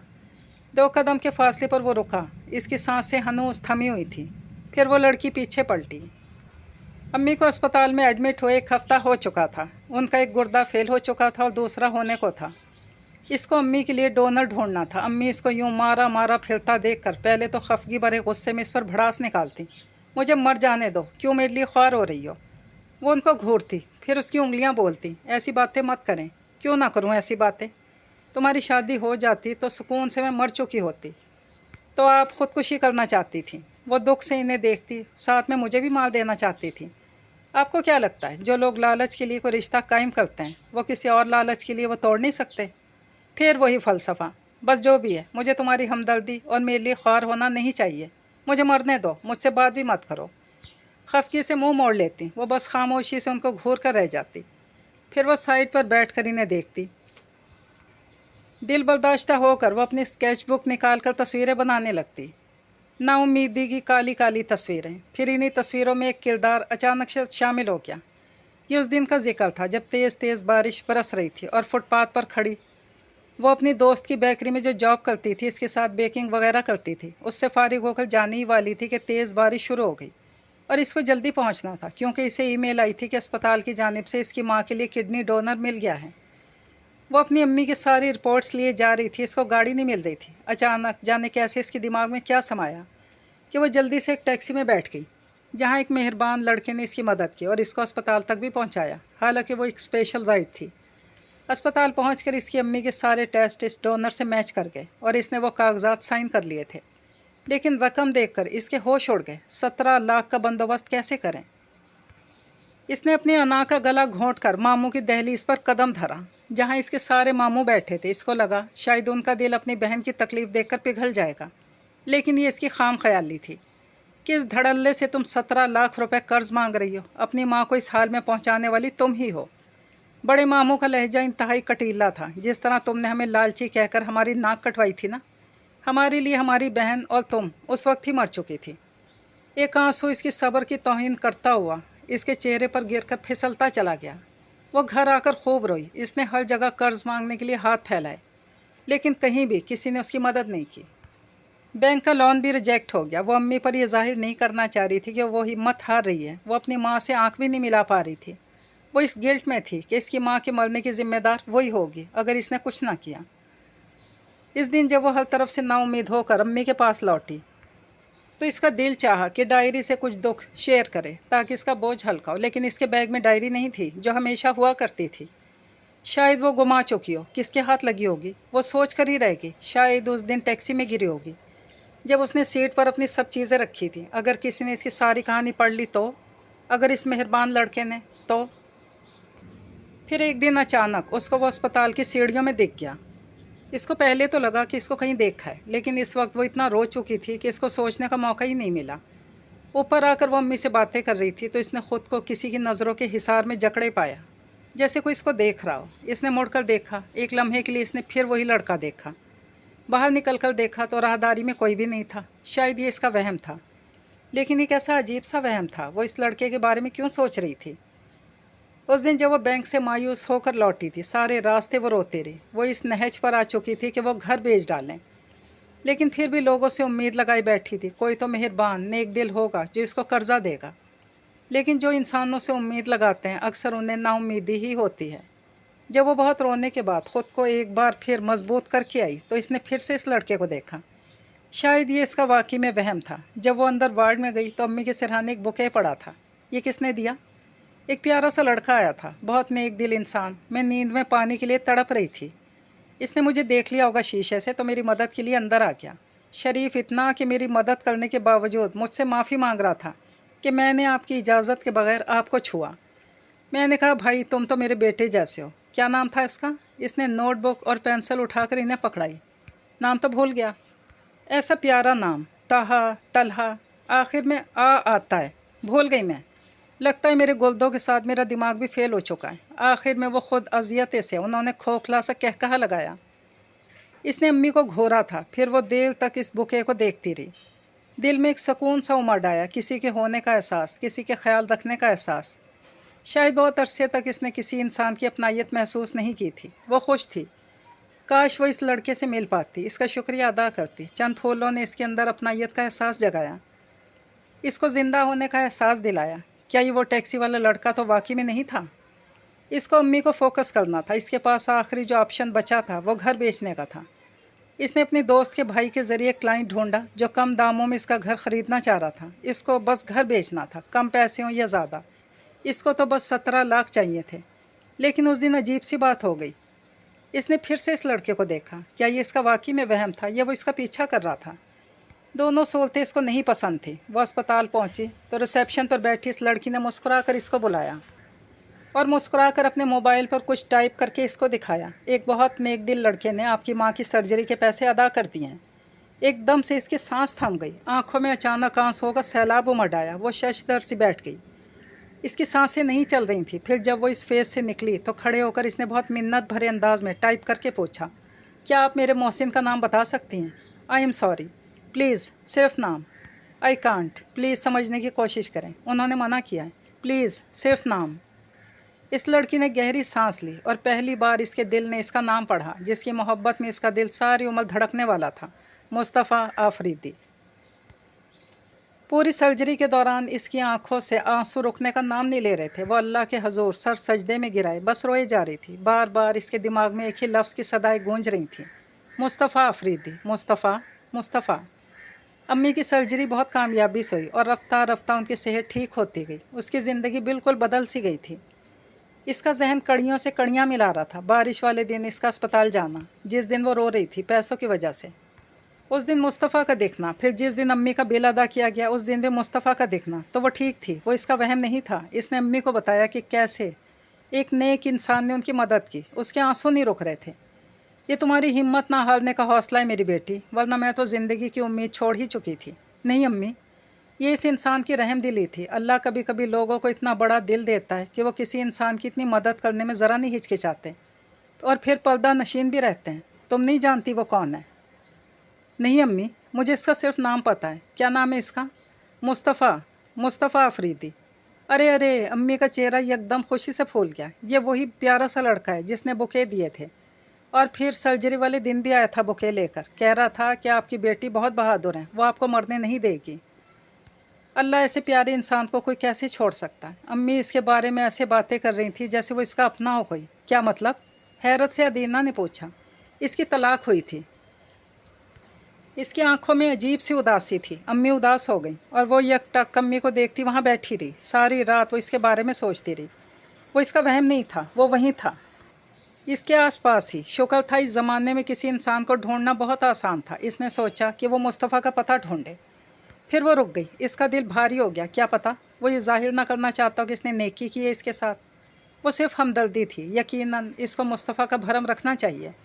इसने ख़ुद को रोक लिया और बहुत अरसे बाद अपने शौक़ में ख़ुद को मसरूफ़ कर लिया। लेकिन वो गलत थी। वो इस इंसान को अपने दिमाग से निकाल ही नहीं पा रही थी। घूम फिर कर वो इसी की तस्वीर बनाने लग जाती। जल्द ही इसका कमरा मुस्तफ़ा की तस्वीरों से भर गया और ये तस्वीरें इसकी सिर्फ 3-4 मुलाकातों की मरहून मिन्नत थीं। इन तस्वीरों को देखकर उसका दिल धड़कता नहीं था। वो बस खो सी जाती थी और इसको ना पाकर भी बहुत खुश थी। ये नहीं था कि वो जिब्रान की तरह बहुत हैंडसम थी। शायद जिब्रान को देखकर इसका दिल इसीलिए धड़कता था कि वो सिर्फ हैंडसम था। वो सिर्फ लड़कपन का एक क्रश था। शायद मोहब्बत तो अब हुई थी। शायद ये सोचती वो इस बात से मुनकिर हो जाती। इस हकीकत से भागते भागते आखिरकार वो थक हार कर हार मान गई। इसने मुस्तफ़ा को ढूंढना शुरू कर दिया और इसको ढूंढना इतना मुश्किल नहीं था जितना इसने सोचा था। मुस्तफ़ा जिस स्पेशल चिल्ड्रन के स्कूल के साथ मुंसलिक था, इसके इंस्टाग्राम पेज पर अक्सर बच्चों की ग्रुप फ़ोटोज़ लगाई जाती थी जिसमें मुस्तफ़ा होता था। अदीना ने मैनचेस्टर की एक आर्ट गैलरी के लिए अपनी पेंटिंग्स भेजना शुरू की, इस उम्मीद पर कभी वो इसको एजाज़ी तौर पर डिस्प्ले करेंगे और इसको बुलाया जाएगा। वो मैनचेस्टर की हर आर्ट गैलरी को अपना पोर्टफोलियो भेजती, उनके वेबसाइट्स पर दिए गए ईमेल पर लंबे लंबे ईमेल करती। वो पुरुम्मीद थी कि इसके आर्ट को दिखाने के लिए कोई आर्ट गैलरी तो दिलचस्पी रखेगी। और ऐसा ही हुआ। मैनचेस्टर की दी आर्ट रूम ने उसकी पोर्टफोलियो को देखकर इसके आर्ट को डिस्प्ले करने की हामी भरी और इसको इन्वाइट किया। ये खसूसी नुमाइश थी जिसमें दुनिया भर के स्पेशल लोगों के आर्ट को दिखाया जा रहा था। इसने अम्मी को ये खबर सुनाई और पूरी रात इसकी मुस्कुराहट थमने का नाम ही नहीं ले रही थी। इसको ये डर नहीं था कि मुस्तफ़ा को भी इससे मोहब्बत होगी या नहीं। वो तो बस इसका शुक्रिया अदा करना चाहती थी। शुक्रिया अदा करना चाहती है सच में, सीरियसली। वो ख़ुद से ही बातें करती, ख़ुद से ही सवाल किए जा रही थी। मुस्तफ़ा की सांसें थम चुकी थीं। इस पेंटिंग के सामने खड़ी लड़की जिसने लंबा ओवरकोट पहना था और इसके बाल खुले हुए थे, वो सांसें थामे इसकी तरफ बढ़ा था। 2 कदम के फासले पर वो रुका। इसकी सांसें हनूस थमी हुई थीं। वो लड़की पीछे पलटी। मुस्तफ़ा की धड़कनें अथल पथल हो गई। इसको समझ में नहीं आ रहा था कि क्या हो रहा है। वो घबरा कर पलटने ही लगा था कि शायद ये इसका ख्वाब हो या फिर वह भी इन इंसानों से दूर भागता था जो इसके दिल के करीब होते थे। अदीना फ़ौरन आगे हुई। इसके हाथों ने बोलना शुरू किया और इसकी आंखों ने भी।